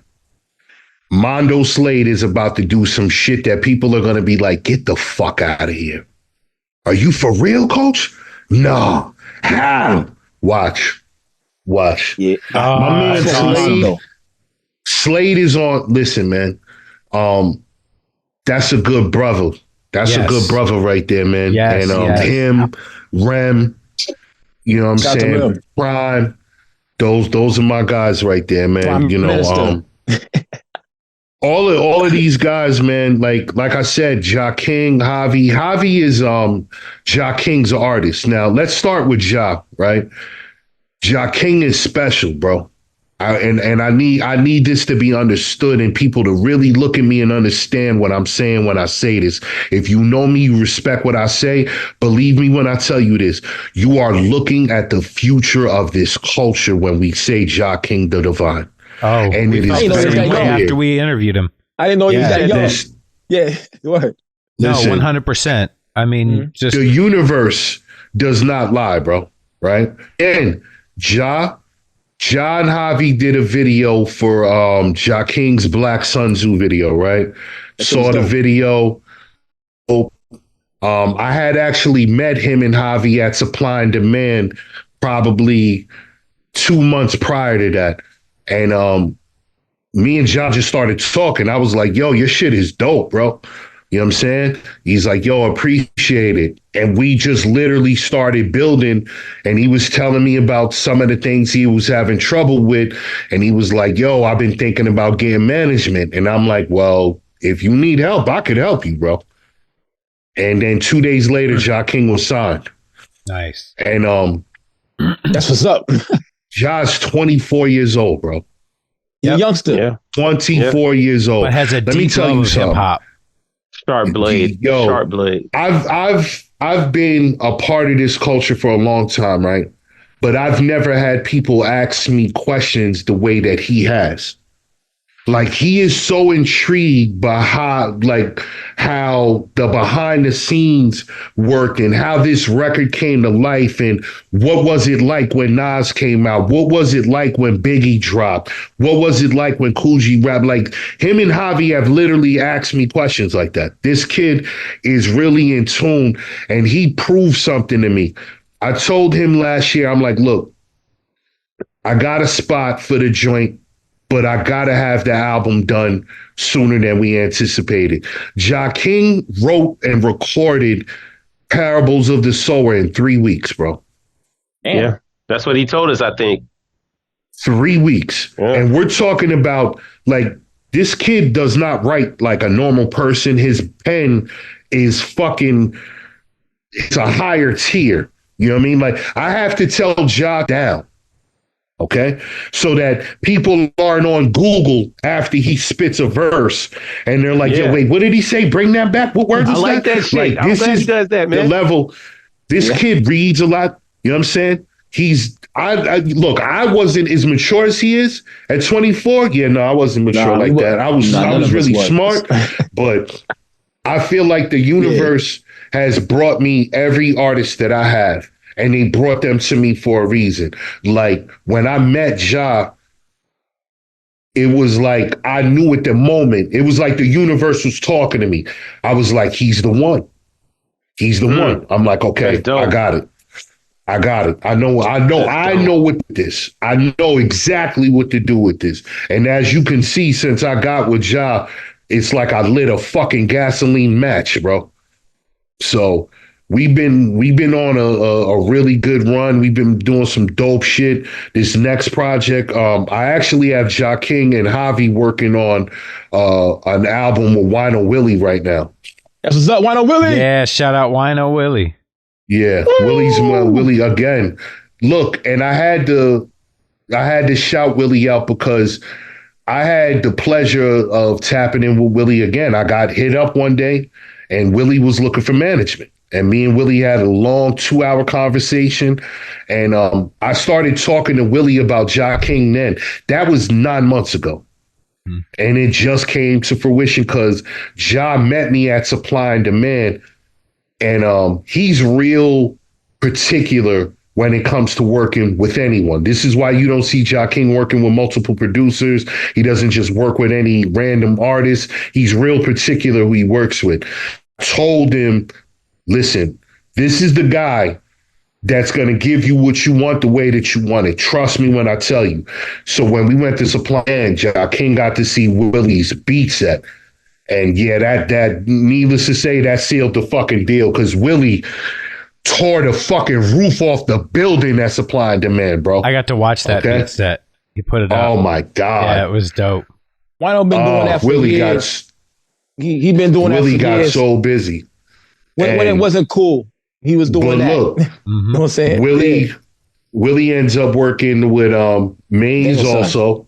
Mm-hmm. They did Equivalent Exchange, fire ass album. Mm-hmm. Dirty work with Pro Dillinger. He did an album with Pro. He did some firework with Pro. Daniel's son. Green Man. Mm-hmm. Crazy. Willie has worked with a lot of people, man. But needless to say, in my circle, yeah, he worked with Pro. He worked with Maze, and he's working on something with Ja King and Javi right now. And Willie's also producing Made 3 for Pure.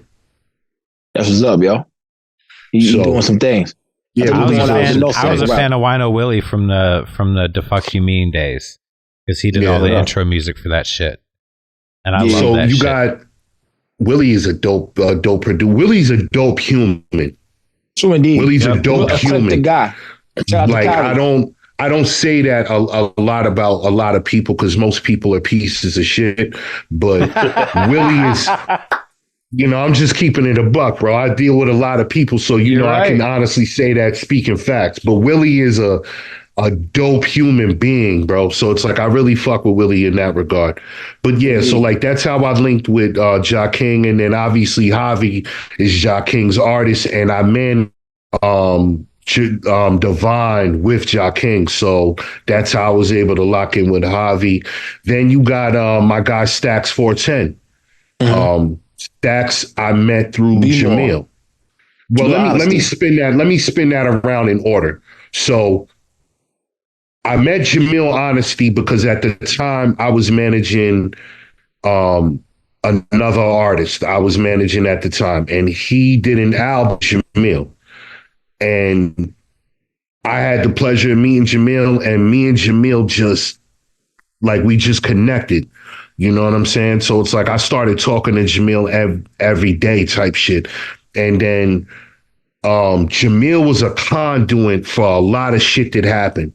So I met Jamil, and then I curated the physicals for Harbor Kids with him and Squeegee.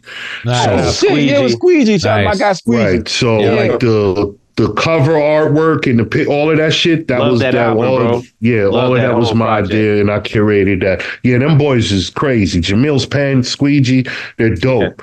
So it's an epic project. I'm glad to hear that you were behind actually pulling it together. Jamil it has sends your me fingerprints on it. Jamil sent that to me, Primo, and it was crazy because Jamil sent that to me, right? He was like, I wanted to see what you thought about this and if you can do something with it. He sent me that, and I listened to the first 3 records, and I was like, have you lost your fucking mind? Hell yeah, I'm doing something with this. And bro, I made shit rugged. That shit rugged. Bro, I made one phone call. I called my brother Ty Farris, and I'm like, I got some smoke for your ass. And he was like, word, send it over. And he was like, yeah, I fuck with this, coach. I fuck with this. Mm-hmm. We did the CDs. with Bars Over, my brother Ty Farris, and Making then America great again. Yeah. And then a year later, I did the physicals. But I met Jamil. Me and Jamil started working. We did Harbor Kids. And then one day, Jamil was like, yo, I want to introduce you to my guy. And my guy is like, he's super dope, but he's real iffy about working with people. But I think you're the person to work with him. And I'm like, all right, well, have him tap in. And that guy was Pure, right? What's up? Now, shout out to Pure. This is what solidified Pure and made me work with Pure, right? So I'm listening. I'm in the crib, right? And this is like 2 years ago, 2.5 years ago. I'm in the crib and I'm listening to his joints. I'm listening to his first album, which was Made, right? And my girl was like, yo, because I was like, I'm about to listen to this new artist I may work with. So I hit play and she was like, yo, you about to work with Nas? Because she thought it was Nas. It sounded like Esco. When she said that, I knew I wasn't bugging because in my mind, I'm like, yo, this dude sounds like Esco, bro. So I was like, yeah, that's a done deal. So I'm like, I'm going to test him. I sent him a joint. I'm like, send me this, lay your verse on this and send this back to me. Here, sent that shit back in 9 minutes. I was like, wrote the verse from scratch, recorded it, and sent it back in 9 minutes, bro. Wow. Say less. You're on. You're signed. And then he had an album that he was working on, which was Tokyo Plug. I took that and I fucking ran with that bitch. I sent that shit to Primo. Primo was playing it. Tony Touch was playing it. My nigga DJ Eclipse and Riz was playing it. My people was over at Rappers Out of Control. Every DJ I got across seas was playing this shit. You know what I'm saying? So it's like a lot of people started fucking with Pure. And Pure is the reason that I started God Mode. So I already had a bunch of artists, right? And Pro had Umbrella, but Pro doesn't want to be a signed artist. He wasn't that wasn't his thing. He's comfortable in the space that he was in. And that's just not the move for him. So when I was thinking about starting, a label, because my girl had been telling me for 2 years prior, yo, you should start a label. You're working with all of these people. Everybody you work with takes off. You should start a label. You should start a label. And I was like, nah. Pure was the dead ass reason that I started God Mode Records, bro. He was the reason. He's the flagship artist of God Mode Records. He is the main reason that extra push you're about to see happening is about to happen because of him. Because, he got his Rich Residue shit going on. You know what I mean? And that's my family right there, bro. Like, me and him just built a bond that's undeniable. Like, that's my brother right there. You know what I'm saying? And again, because of Jamil. So in the process of that happening, Jamil asked me to manage his label, which is Black House Records. So in the process of doing that, I met Stacks. Jamil had played something for me and it wasn't right at the. And then like 6 months later, Jamil had produced a album with him, and Jamil sent me some of the records, and I was like, "Who the fuck is that?" And he was like, "That's the Stacks guy I was telling you about." I'm like, "Bring him up, bro. Bring him up." Got to him on the phone, talked to Stacks, built a bond with him. You know what I'm saying? I dealt with him for probably about 2 months. Boom, signed him. But before I signed Stacks, before I signed Stacks to a management contract, I signed him to Black House Records. Before I signed Stacks, I signed 88 Blessed, which is Travis. 88 Blessed Beats. Yeah. Yep. Right. Yep. So 88 Blessed was and this is a funny story, but I got to tell this to clear my guy's name. So Travis is a really dope producer, and he's young. At the time, Travis had only been making beats. Like even right now at this point, Travis has only been making beats for 2.5 years right now. Right. So at that time, Travis was only making beats for probably about 1.5 years. Right. And Lukey, you're going to love this part. Okay. Here we go. So Travis got taken advantage of by this goofy ass fuckhead named Allah Preem, right? So I'm gonna speak the facts. Yes, like Carl, you know I don't pull no punches. No. So Preem's goofy ass, Preem's goofy ass told Travis that, yo, I'm gonna put you down with Umbrella, right? I'm gonna put you down with Umbrella. You're gonna be Umbrella free thinker, right?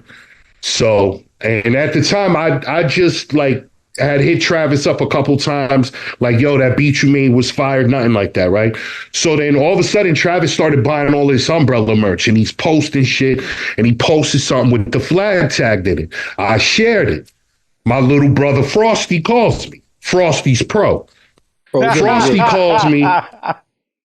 Frosty calls me and is like, yo, 88 ain't Umbrella God. I'm like, oh, word? Yeah, I'm like, yes. That's pro voice. That's pro voice.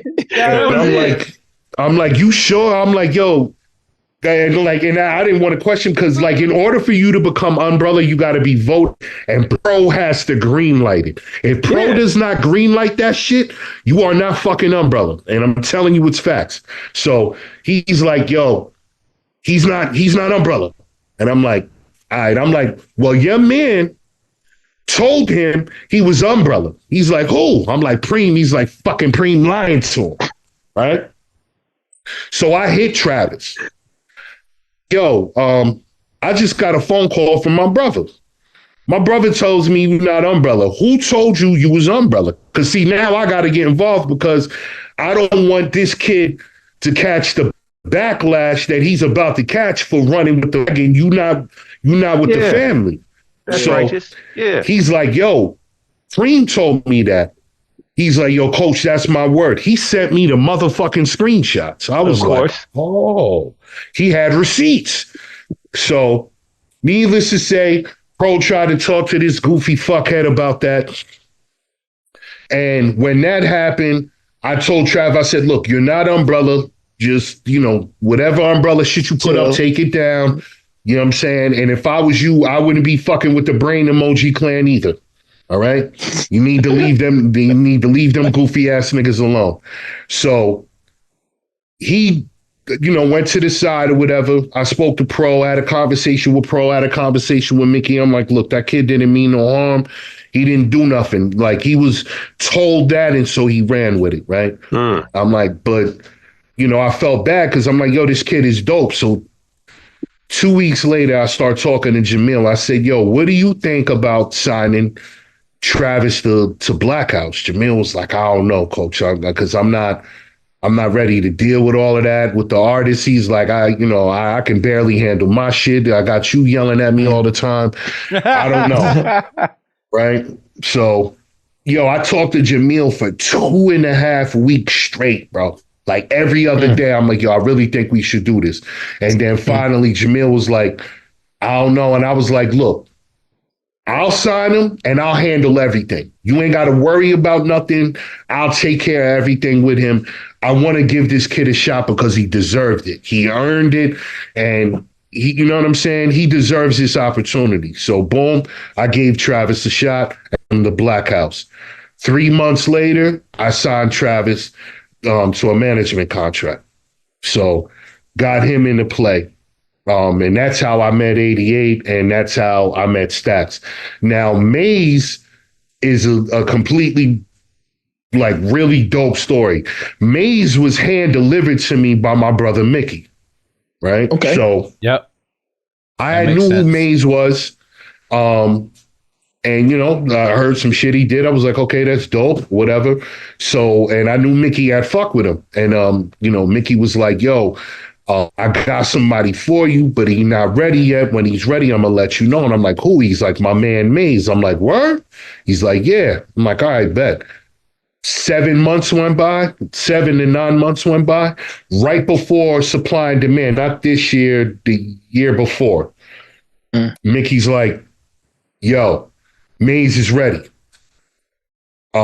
He's coming to supply and demand. I'm going to tell him to holler at you. So I'm at supply and demand. And Bro, supply and demand was so crazy because so many people were trying to talk to me. It's like it was insane, bro. So me and Maze met. We spoke. He's like, "Yo, Mickey said I should tap with you." Bong. I gave Maze my number. 2 days after supply and demand, Maze called me and told me what he had ready. And I'm gonna say this, and whoever can take this however the fuck they want. If every rapper had Maze Overlay's work ethic, this underground shit that we love so much would be so much further, bro. So much further. Okay. Yep. Maze came to me with 5 albums done, artwork mixed and mastered, ready to go. 5, bro. 5. Wow. 5 off the rip. I was like, God damn. So I'm like, all right, bet. And then me and Maze started working and we started locking in. And once that ball started rolling, it was like a switch went off because we started with Aztecas, then Vita Criminale. Then we went from Vita Criminale to Afghani Gold with Sadu. Then we did Shooters with War Season. Yeah, Shooters Gallery. Yep. Nouveau Antica, Honor Amongst Thieves. He just dropped Nightline, just dropped Thief.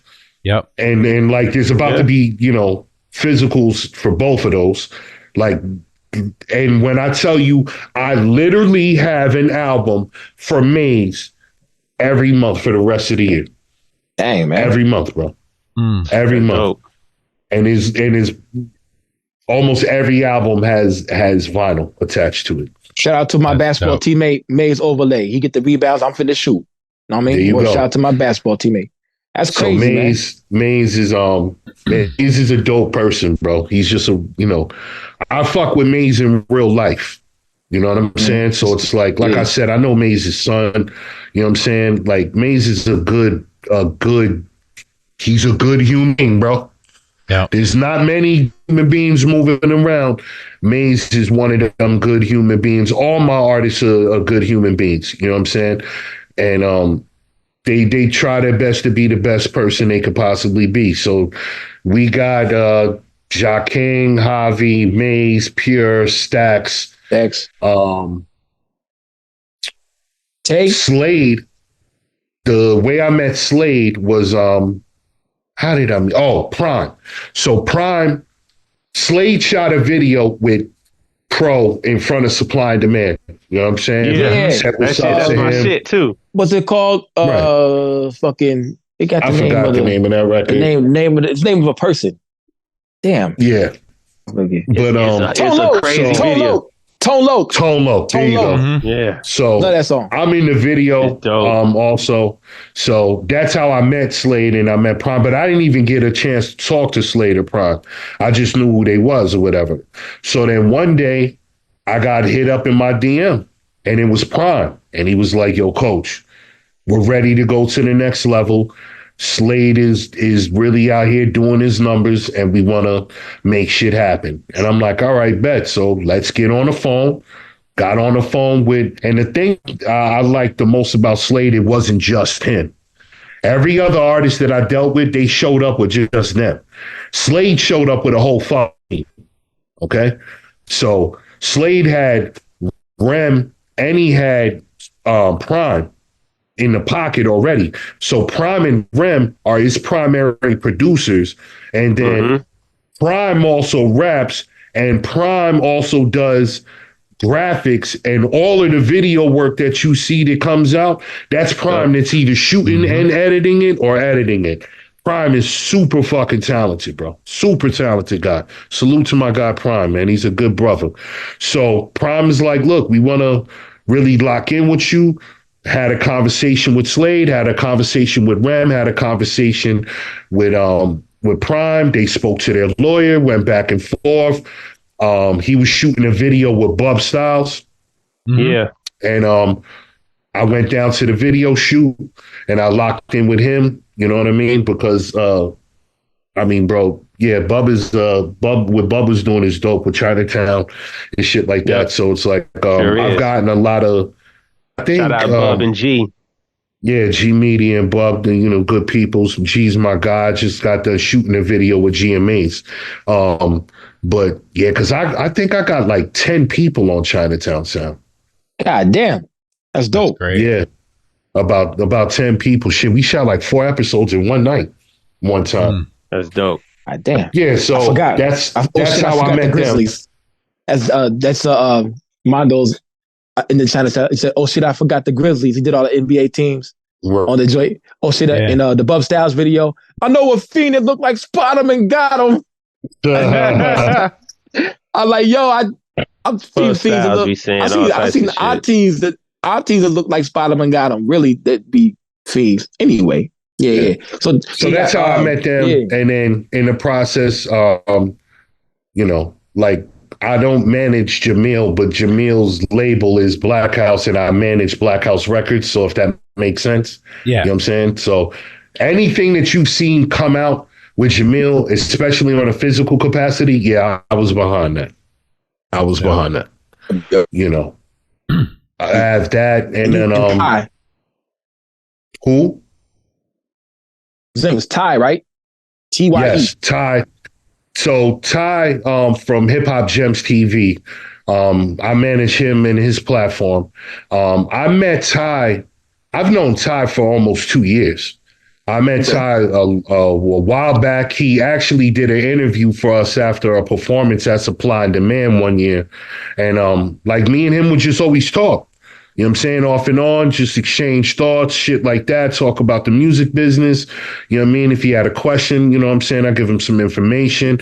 Good brother, man. Me and him just built and we like built a genuine friendship. You know what I mean? And then like a year and a half later, he gave me a call and was like, yo, coach, what you think about managing me in the brand? Like, let's go. Let's get this done. So I'm actually in the works of putting together a hip hop summit for him. Okay. We're about to do some next level shit where we're going to have artists come out from all over the country. We're going to have panelists. There's going to be performances. There's going to be a whole information segment where you can, question and answer. Because again, man, for me, I think a lot of artists don't get the opportunity to even be in front of a person that has the information that they're looking for. Do you need a live podcast for that? Yeah, we're going to do a live Q&A for that, live. You know I just meant we could come out and do a live podcast. Yo, bro, I would love to have Abyss come out and do a podcast for this. Say when. You know what I mean? I'll bring 30 gallons of Hennessy. There you go. And then we really be podcasting at that point. We'll be potting. So so it's like shit. I might die. What? It's like that's how I met all of these guys, man. Slade, Mondo, Pure, Jamil, everybody. You know what I mean? And it's like everything spins off into everything because I'm still working with I still do a bunch of work with Mickey. As you can see, like I was blessed. My brother put me on an album and that was the only feature fucking album. I couldn't believe that. When he was calling me, asking me for these skits, that's my brother. He's like, Coach, I need you. Say less, bro. I got you. Do the skit, send the shit off. And then he sends me the track listing and I'm like, yo, Blue, there's nobody else on the album but me, bro. He was like, that's the point. Ain't nobody to be on there but you. And I was like, that's what's up. You know what I mean? And then me and Mickey did the we did the Pink Panther project with Matt. Yeah, with Matt Hunter. Yeah. My guy Pet Q did the artwork. Shout out. That's another guy that I've locked in with. Me and him might actually be doing a podcast together type shit. So I spoke to him, and then Dave. I was supposed to do an art show with Dave because I had Dave, two guys that I've been already confirmed with them that we're going to do it. It's just getting the time and the space to do it. So obviously, Kip, that's my guy right there. Kip's my fucking brother, man. That's a good dude. Him and his partner Joe. You know what I'm saying? And Dave, they both came out. I did a art social for Joaquin, and I had Dave and Kip come out and flood this spot with fucking art. So from there, I started building with both of them. Kip was asking me a bunch of questions about vinyl and shit like that, because I was just, we was having a conversation, dropped some jewels on him. Needless to say, a few months later, Kip hit me up, was like, yo, I was really motivated by that conversation we had. And we starting a label. It's like, whatever you need, brother. Whatever in you the same need. regard, if you're setting up a podcast with PQ, anything I can do to help, let me know. Advice, whatever. Absolutely. I have the knowledge on all the production stuff. So. Yeah, because see, for me, as you can see, and we haven't even gotten into what I'm doing with film yet, but like there's more to what I do than just management and music. So there's a whole art section to me that I do. So like Stax 410 cover, I did the whole back cover for that. Pros box set CD, I did all of the artwork for that shit. I got that CD. Yeah. I did all of that shit. The Dirty Knife project. The one guy did the cover and all of the inserts and the panel artwork for the tapes and the CD. I actually designed the fucking tape too. I just thought about that. So I did all of that. 88. So I'm about to drop 88's EP. I did the cover for that also. I've been curating some shit. Like my project that I'm most proud of currently to date right now is Made 2, because I curated that entire project from top to bottom. I actually put together Made 2 and 3 in one night on a phone call. Me and Pure was on the phone vibing, right? And I'm like, yo, bro, I got this dope ass idea for Made 2. And you ever seen The Irishman? Mm-hmm. Of course. I haven't seen it. I've heard of it. I haven't seen it yet. My bad, y'all. The Irishman, if you know, the bond that was unbreakable is because he had that ring that Joe Pesci gave him. Mm-hmm. Right? So what I did was, like, I pretty much took that concept and embodied it in a sense of that's how me and Pure, right? So if you look at the cover, that ring, I had his graphic designer design that ring around the actual ring from the movie. Wow. So that's why, like, if you watch the video, you listen to the skits, it all connects because it was, the hitter's ring. You know what I'm saying? So, like I had a lot of fun putting that project together, man. And, bro, we got Inspector Deck on that album. I was able to take Pure and Ja King up to Shade 45 and let them get busy with my brother DJ Eclipse and Riz. It was a beautiful thing, man. It was a beautiful thing, bro. It was a great time. It was a great time. That is amazing, man. What you doing for our culture and our people, man, because this is a real niche market, and we feel close to these people, especially when we actually meet them. And that makes us like them even more. Interviews like this make the fans like the people even more because we get to know you, we get to know what you look like, get to know what you sound like, because a lot of shows aren't predicated to the Midwest. You know what I'm saying? And like there's a starvation sometimes for live music, different places. When we get the interviews like this, see, like and Ja King rap live with Yavi, yo, that shit was incredible. You know what I'm saying? And it makes you even like them brothers even more. That is so the 1-2 punch that'll knock you the fucking out, yo. Or I got to meet them. I didn't realize the impact. I didn't realize the impact of that and things like that, or just me being at events and shit like that. I didn't realize that. But bro, for the last year, when I go to events, like, yo, people are literally coming up to me and asking me for autographs. That shit kind of fucked me up. And I'm like, it's like, yo, coach, can I get your autograph? I'm like, me? You want my autograph? I'm like, all right, cool, bro. Like, I've signed a lot of fucking vinyl and gived out autographs. And then I remember Mickey telling me one day, he was like, yo, coach, you're more popular than most rappers are, bro. And I never thought about it like that. Like I always just look like I'm gonna work hard, B. Like I'm gonna work hard. And see, my thing is this. One of the things that I realized is that there's no artist that's ever going to outwork me. It's impossible. It's impossible because I focus on multiple things at one time, and a lot of people don't understand how I'm able to have my hand on, so many different things. And I always tell people like this, bro, everything doesn't happen every day. So I don't have a drop every day for every artist that I have. You know what I'm saying? Like, don't get me wrong, the drops are all consistent, but everything's spaced out accordingly. You know what I mean?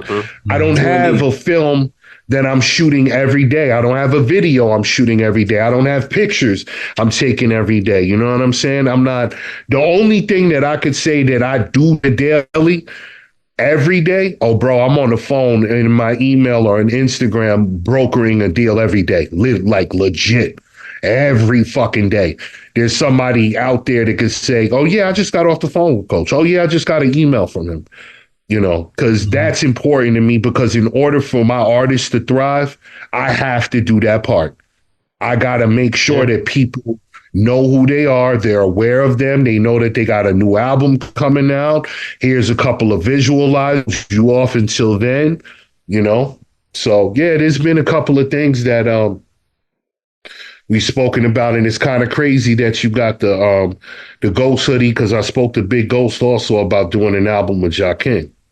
Oh, word. That would be dope. I'd love that. Yeah, listen, I agree. I might pop up on there. I got skits to Big Ghost that he ain't put nowhere yet. Yeah, I might pop up one of that bitch. You never know. I thought that'd be dope if him and Ja, because Ja just kind of fits that mold. And one of the other things I'm really trying to put together for Ja and Vega, if your punk ass is watching this, I've been trying to get Vega and Ja to lock in and do an album, because, bro, I can honestly tell you over 300 people have asked me about Vega and Jaquin doing an album. It's a natural pairing. It makes sense. Bro, I'm pretty sure I have a lengthy conversation with him about that in IG. The I hear Vega and I have talked about it. Let's spread the peer pressure. Stars have, like, me and Vega have had conversations about it, but he's busy. I know, like Ja's busy, like I'm busy. You know what I'm saying? Vega's my guy, bro. Another guy that I met in person and that I've built with a bunch of times. Really good brother, man. Yes, really good brother, bro. Like, he's cool, man. He's cool as a motherfucker, yo. Yeah, Vega is his pen, well respected, and on top of that, he's a good human being, bro. Yep. Yeah. There's not a lot of people that are good human beings. I'm a good human being until you do something, Then I'm no longer the good human being. Yeah. So, But I'm hoping that we don't never have to have those stories come up like, yo, Coach stuck this guy in the garbage can. Like, no, I don't want that. Yeah. I don't want that. I love this thing, man. I love this. I love the culture. I love the artists. I love the music. I've been just thriving to do dope shit. And now I got a pilot situation for Maze with Hulu. So, oh, wow. Like, shit is about to get, like, how like people always do like these New Year's resolutions, right? And they're like, in 23, I'm gonna do it. In 20, that's just not who I am. For me, how I perceive life is, I want to do better today than I did yesterday. Absolutely right. If me and my team achieved a certain amount of goals in 1 year, I want to definitely outdo that the following years coming up. That's just natural for me. So it's like, yeah, these things are very fucking real that are happening. So it's like Maze with the Hulu pilot. I'm doing a full featured movie with Jock, just the budget and everything together to do it. Same thing with Pure.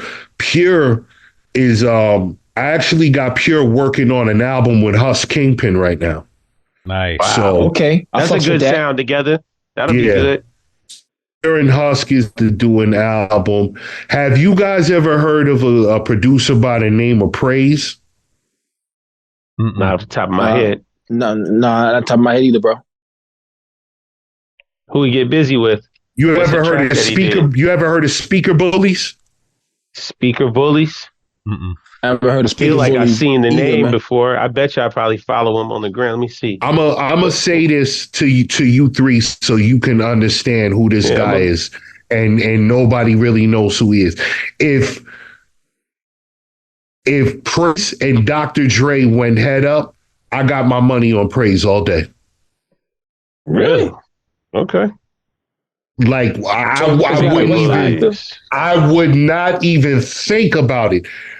Tell you that this guy is one of the illest producers that I've ever met in my entire life. Bro, Praise he's a cyborg, bro. He's some type of fucking alien. He does a lot of work with Skyzoo, or he's done work with Skyzoo. I think he's done work with Skyzoo. I think he's done shit with Pooh. One of his manager kind of works with Big Brother over there, so he's dealt with them. Oh, he fuck with Four Eyes. He fuck with John Doe. Okay. All right. Yeah, I'm researching right now. Dope. Yeah, I'm gonna look him up. Yeah, so it's like them guys. He's super dope. Other artists that I'm working with right now. 88's actually working on a project with him, and you guys need to get this guy up here on your podcast. Do you know who Ace Cannons is?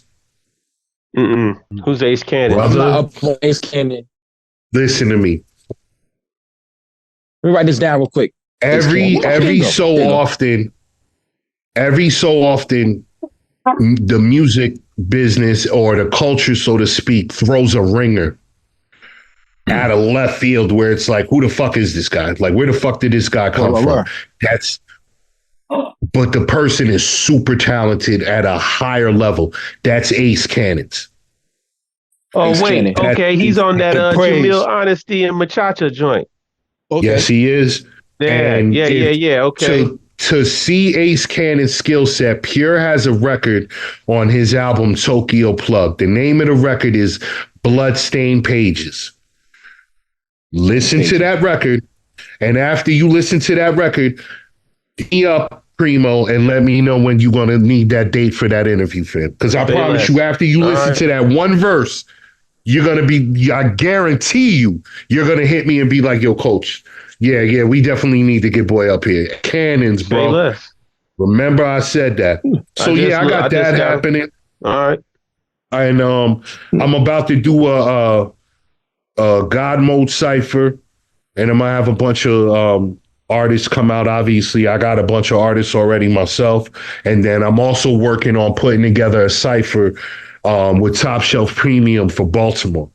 Ooh, okay. Okay. Yeah, because the man Stacks. I mean, well, you know what it is? Like, salute the Mark from Top Shelf. That's my guy, bro. Like I've just built a really, really good bond and friendship with him. And since the day that I met him, you know what I mean? So like, he's always been 100 with me. And I was down at the shop chopping it up with him when we did Umbrella 2 for Top Shelf Premium with Josiah and Trip. And Mac. You know, he was just talking to me about these ciphers that he's doing and the different cities and states he's trying to go to. And I was like, yo, we should go to Baltimore with this. And he was like, Baltimore, coach? And I was like, yo, bro, I want you to think about it like this. Yo, Baltimore, you got Jamil Honesty, you got J Royale, you got Ill Conscious. Right? Yep. You know what I'm saying? Now you got Stacks. And if we really want to start pulling out some ringers out of Baltimore, Los is from Baltimore. Okay. Yeah. Let's not get that shit mistaken. Then you got Stacks is out there also. Like I said, Ace Cannons is not from Baltimore, but he's from Maryland. Once you hear that, you'll be like, I see what the fuck coach is talking about. So I spoke to him about that. And then he was like, yo, coach, me and you should put this together. You know what I'm saying? Together. And I'm like, say less, bro. You know what I mean? I actually physically went to Baltimore to shoot a video for Stacks. And I went and locked in with the venue over there. So, yeah, we're going to be doing that in the near future as well. I'm also working on some shit with J Royale. Salute to Jay. That's other, you know what I'm saying? Jay actually did the interview for me with OG Press magazine. Okay. So Jay was the one OG that Press interviewed out here me. getting all the exclusives and Yo, shit, the man. They OG Press is bumbling. good, man. Good peoples. OG I'm doing Press is good money. yeah, I'm doing a lot of work with OG Press. I'm actually Shout gonna out be Jay Royale. He just put out that new joint from Pete Twist. Him and my man, goddamn it, Born Unique. They just put oh that but killer joint out. Born That shit. Unique? Born Unique yeah. out? Born Unique. Yeah, Born free in the world. So I think it's about to be pain and suffering for I a think it's bunch better of watch out. Listen, a man. bunch of suckers Yeah, out here. I better watch out. Jay got some new shit coming that's that I'm working with him on that's really, really gonna shake up the fucking street a lot. Like I'm just happy to be able to say that I'm out here working and I'm thriving and I'm working with dope people that I really fuck with. I'm gonna be putting together a art event with Mickey this year and a couple other things with him. I'm just doing a lot of different shit, man. I just want to take things to another level, really build my company up. And then I also have Ivy League Raps with my brother True Life Films, and again, another dope brother that I met, man. I've known True for 5 years now. Yeah. And True is big in the film like I am. And he's just a really dope director. And his brother, salutes Matty Tolska. He's a dope ass fucking script writer and screenplay writer and a storyline writer. Matty is a dope writer and he got fucking bars on top of that. So me and True was building one day, and I told True, I'm like, yo, I want to do this platform where we can bring artists in to interview them and then where they can spit some shit also. And he was like, yo, I was thinking about doing the same shit. Bong, right then and there, we connected, locked in, created the company, and we started Ivy League Raps. Shit was dope, man. Ivy League Raps, yeah. I've had Pro on there. Slade's been on there. Who else did I have on there? Pro, Slade, Jacking. We had Iron Sheik. Salute Sheik. Seriously dope brother, man. Real informative brother on top of that, man. My man Iron Sheik, good peoples. You know what I'm saying? We had him on. We had a couple of dope ass people on there. You know what I mean? Dope situations. Before we go any further, did you have a hand in the City of God, Wave God? On the Hand Records released that album. You had a hand in that too? I know you brought up City. You're the first person who brought up the CD that could play on a record, and the first person I seen do that. No, I didn't. The reason why I know about that is because obviously, bro, I have to pay attention to what's going on, and I gotta know what's what before it becomes what, so that I could actually tap in, source the manufacturer, price point check that, find out the quality, the durability. Like, so I'm always checking into things, and the fact that Pure's working on an album with her. It just kind of, it just fell in line. So it's like, that's why I was connecting those two together. Like, yo, yeah, I saw that shit and I was like, yeah, bro. Like when I saw that, I was like, get the fuck out of here.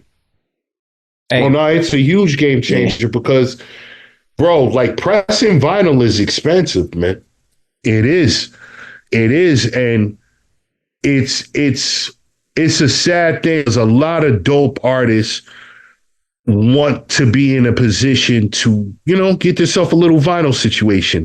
And it's not for everyone, I always tell artists, if you don't if you don't know that you can sell 100 copies of vinyl, don't even waste your time.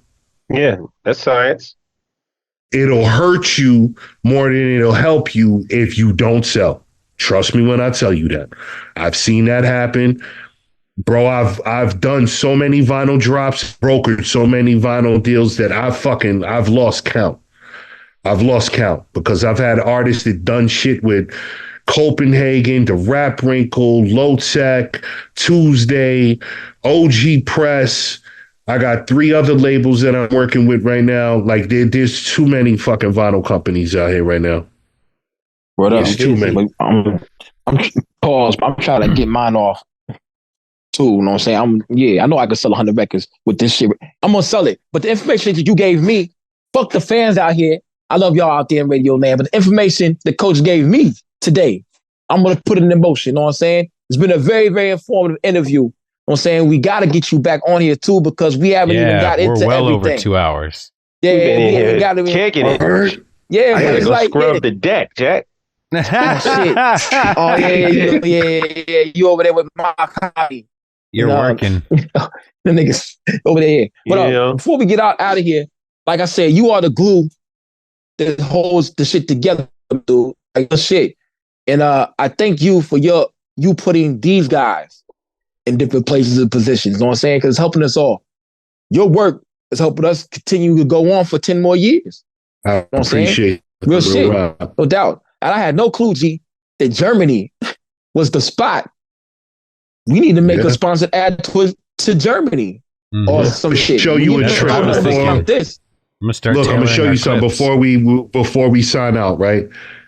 Moving forward, when you start artists, and this will give you the answers to what I'm about to tell you. Ask them what their number one source traction is in their music. And I guarantee you they don't know. They don't know. There is a way, right? And it's a very simple way that even for somebody like you, Lukey, right? That you could find more people that fuck with your music that will be willing to not only buy your music, but be willing to go to shows and purchase your merch, right? You can find all of that out and execute it in 3 weeks. Fuck who the artist is, how dope you are, how whack you are. It is a very simple formula, and technology does all the fucking work, bro.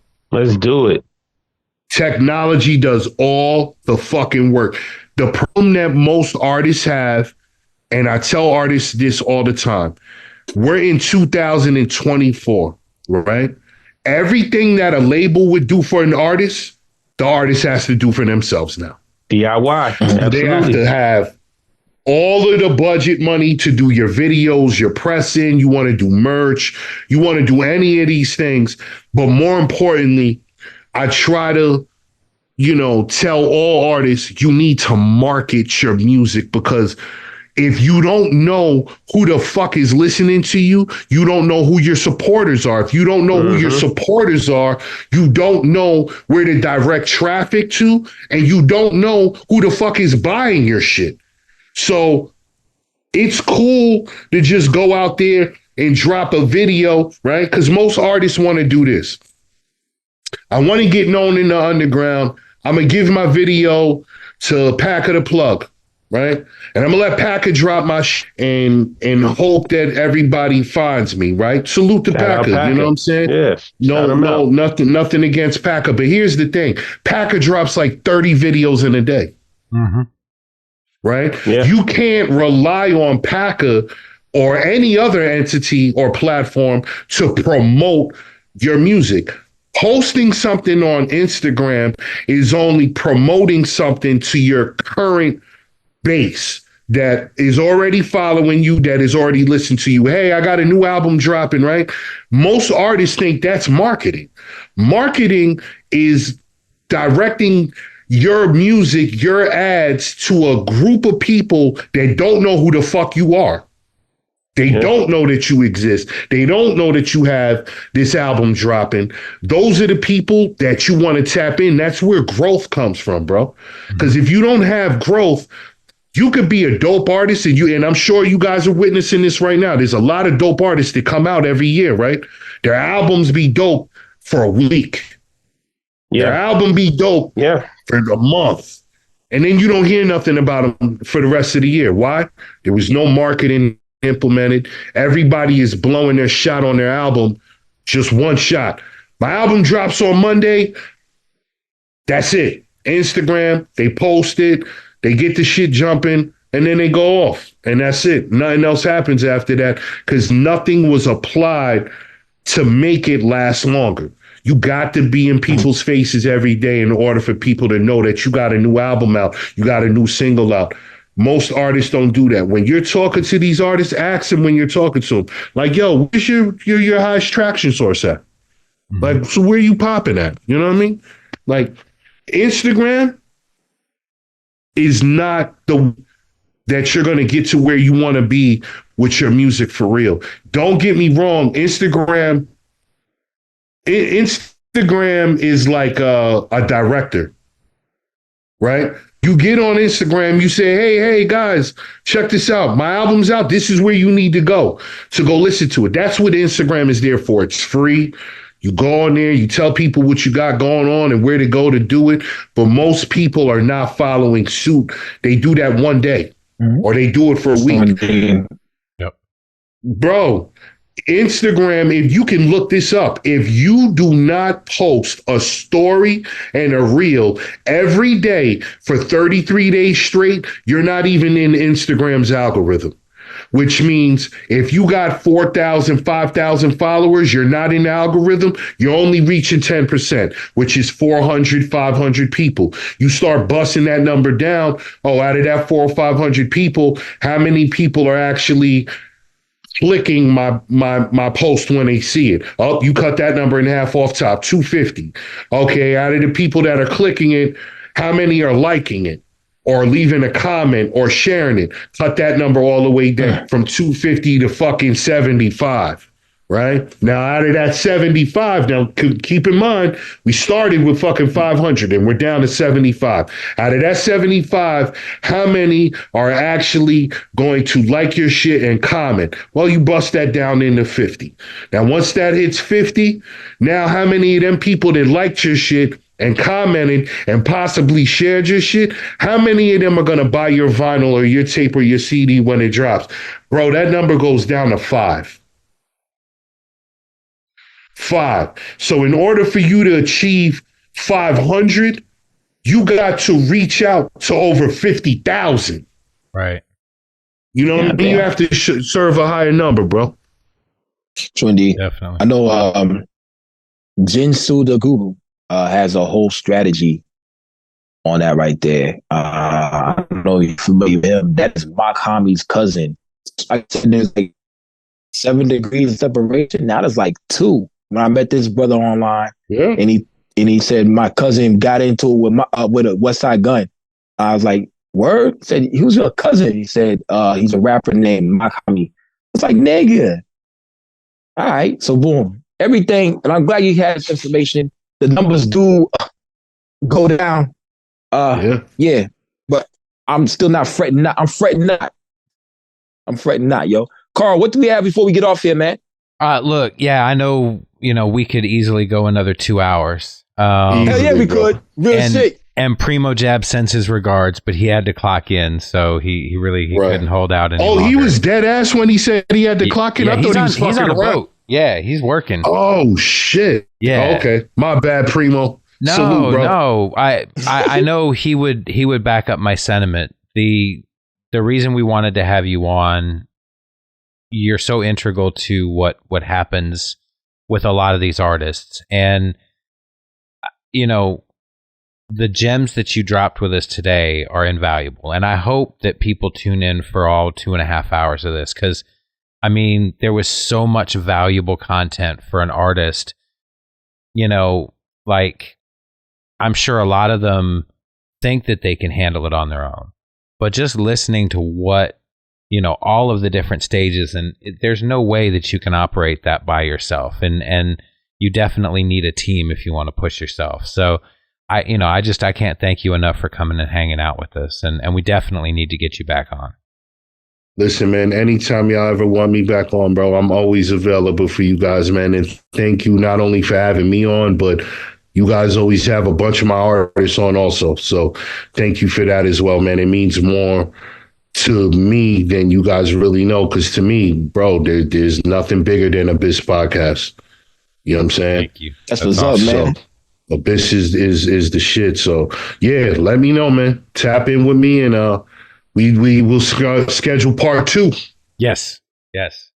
Hell yeah. You know what I mean? And there's a lot more stories. There's a lot more stories to be told about the hip hop in New York and the ATL hip hop. You made me have a really good feeling in my stomach because when I moved, like we both moved down here in 01, it was a really good time.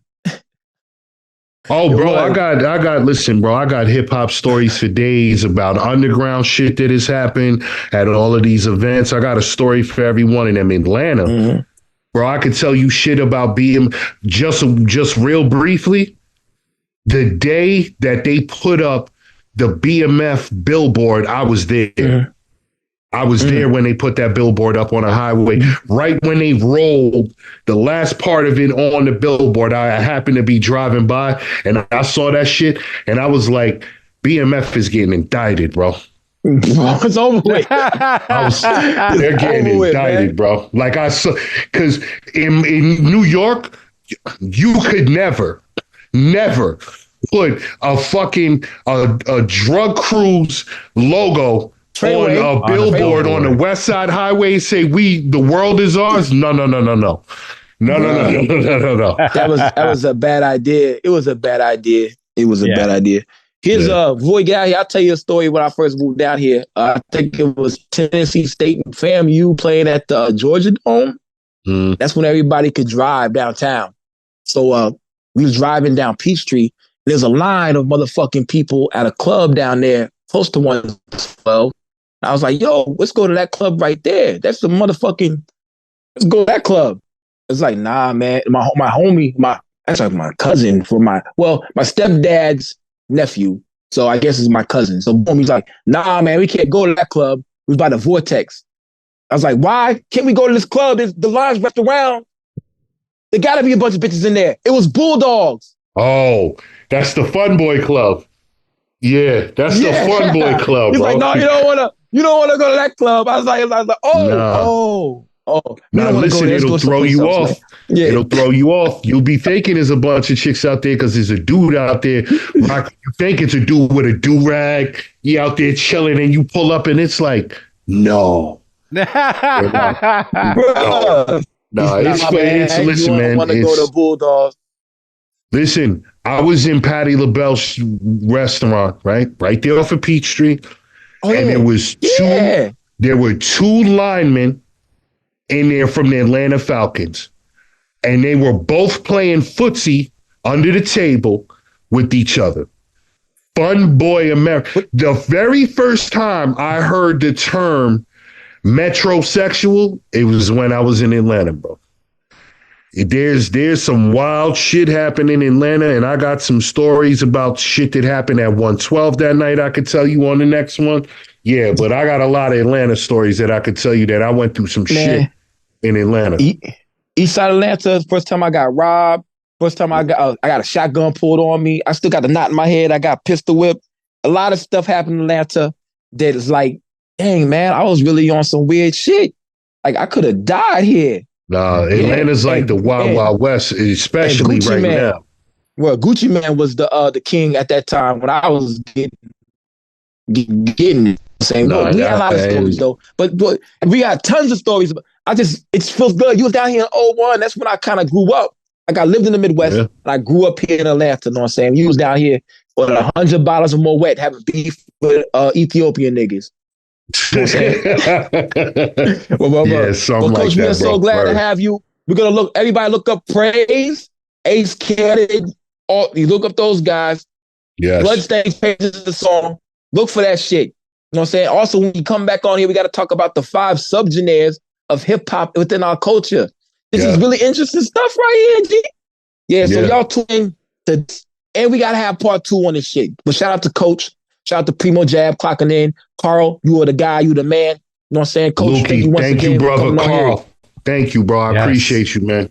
Yes. Tell Primo I said thank you as well, man. Y'all tap in with me. I will. Definitely. So indeed. Episode issue 133. We'll see y'all next time. $100. Wait, hold up. Before we get off, if you looking to get at me, Coach the God on IG. That's all you got to do. I'll have it on the screen. Oh, even better. Scream at me, fellas. Hell yeah. Yes. Definitely, man. Word. $100 on my way, motherfucker. Word. Peace.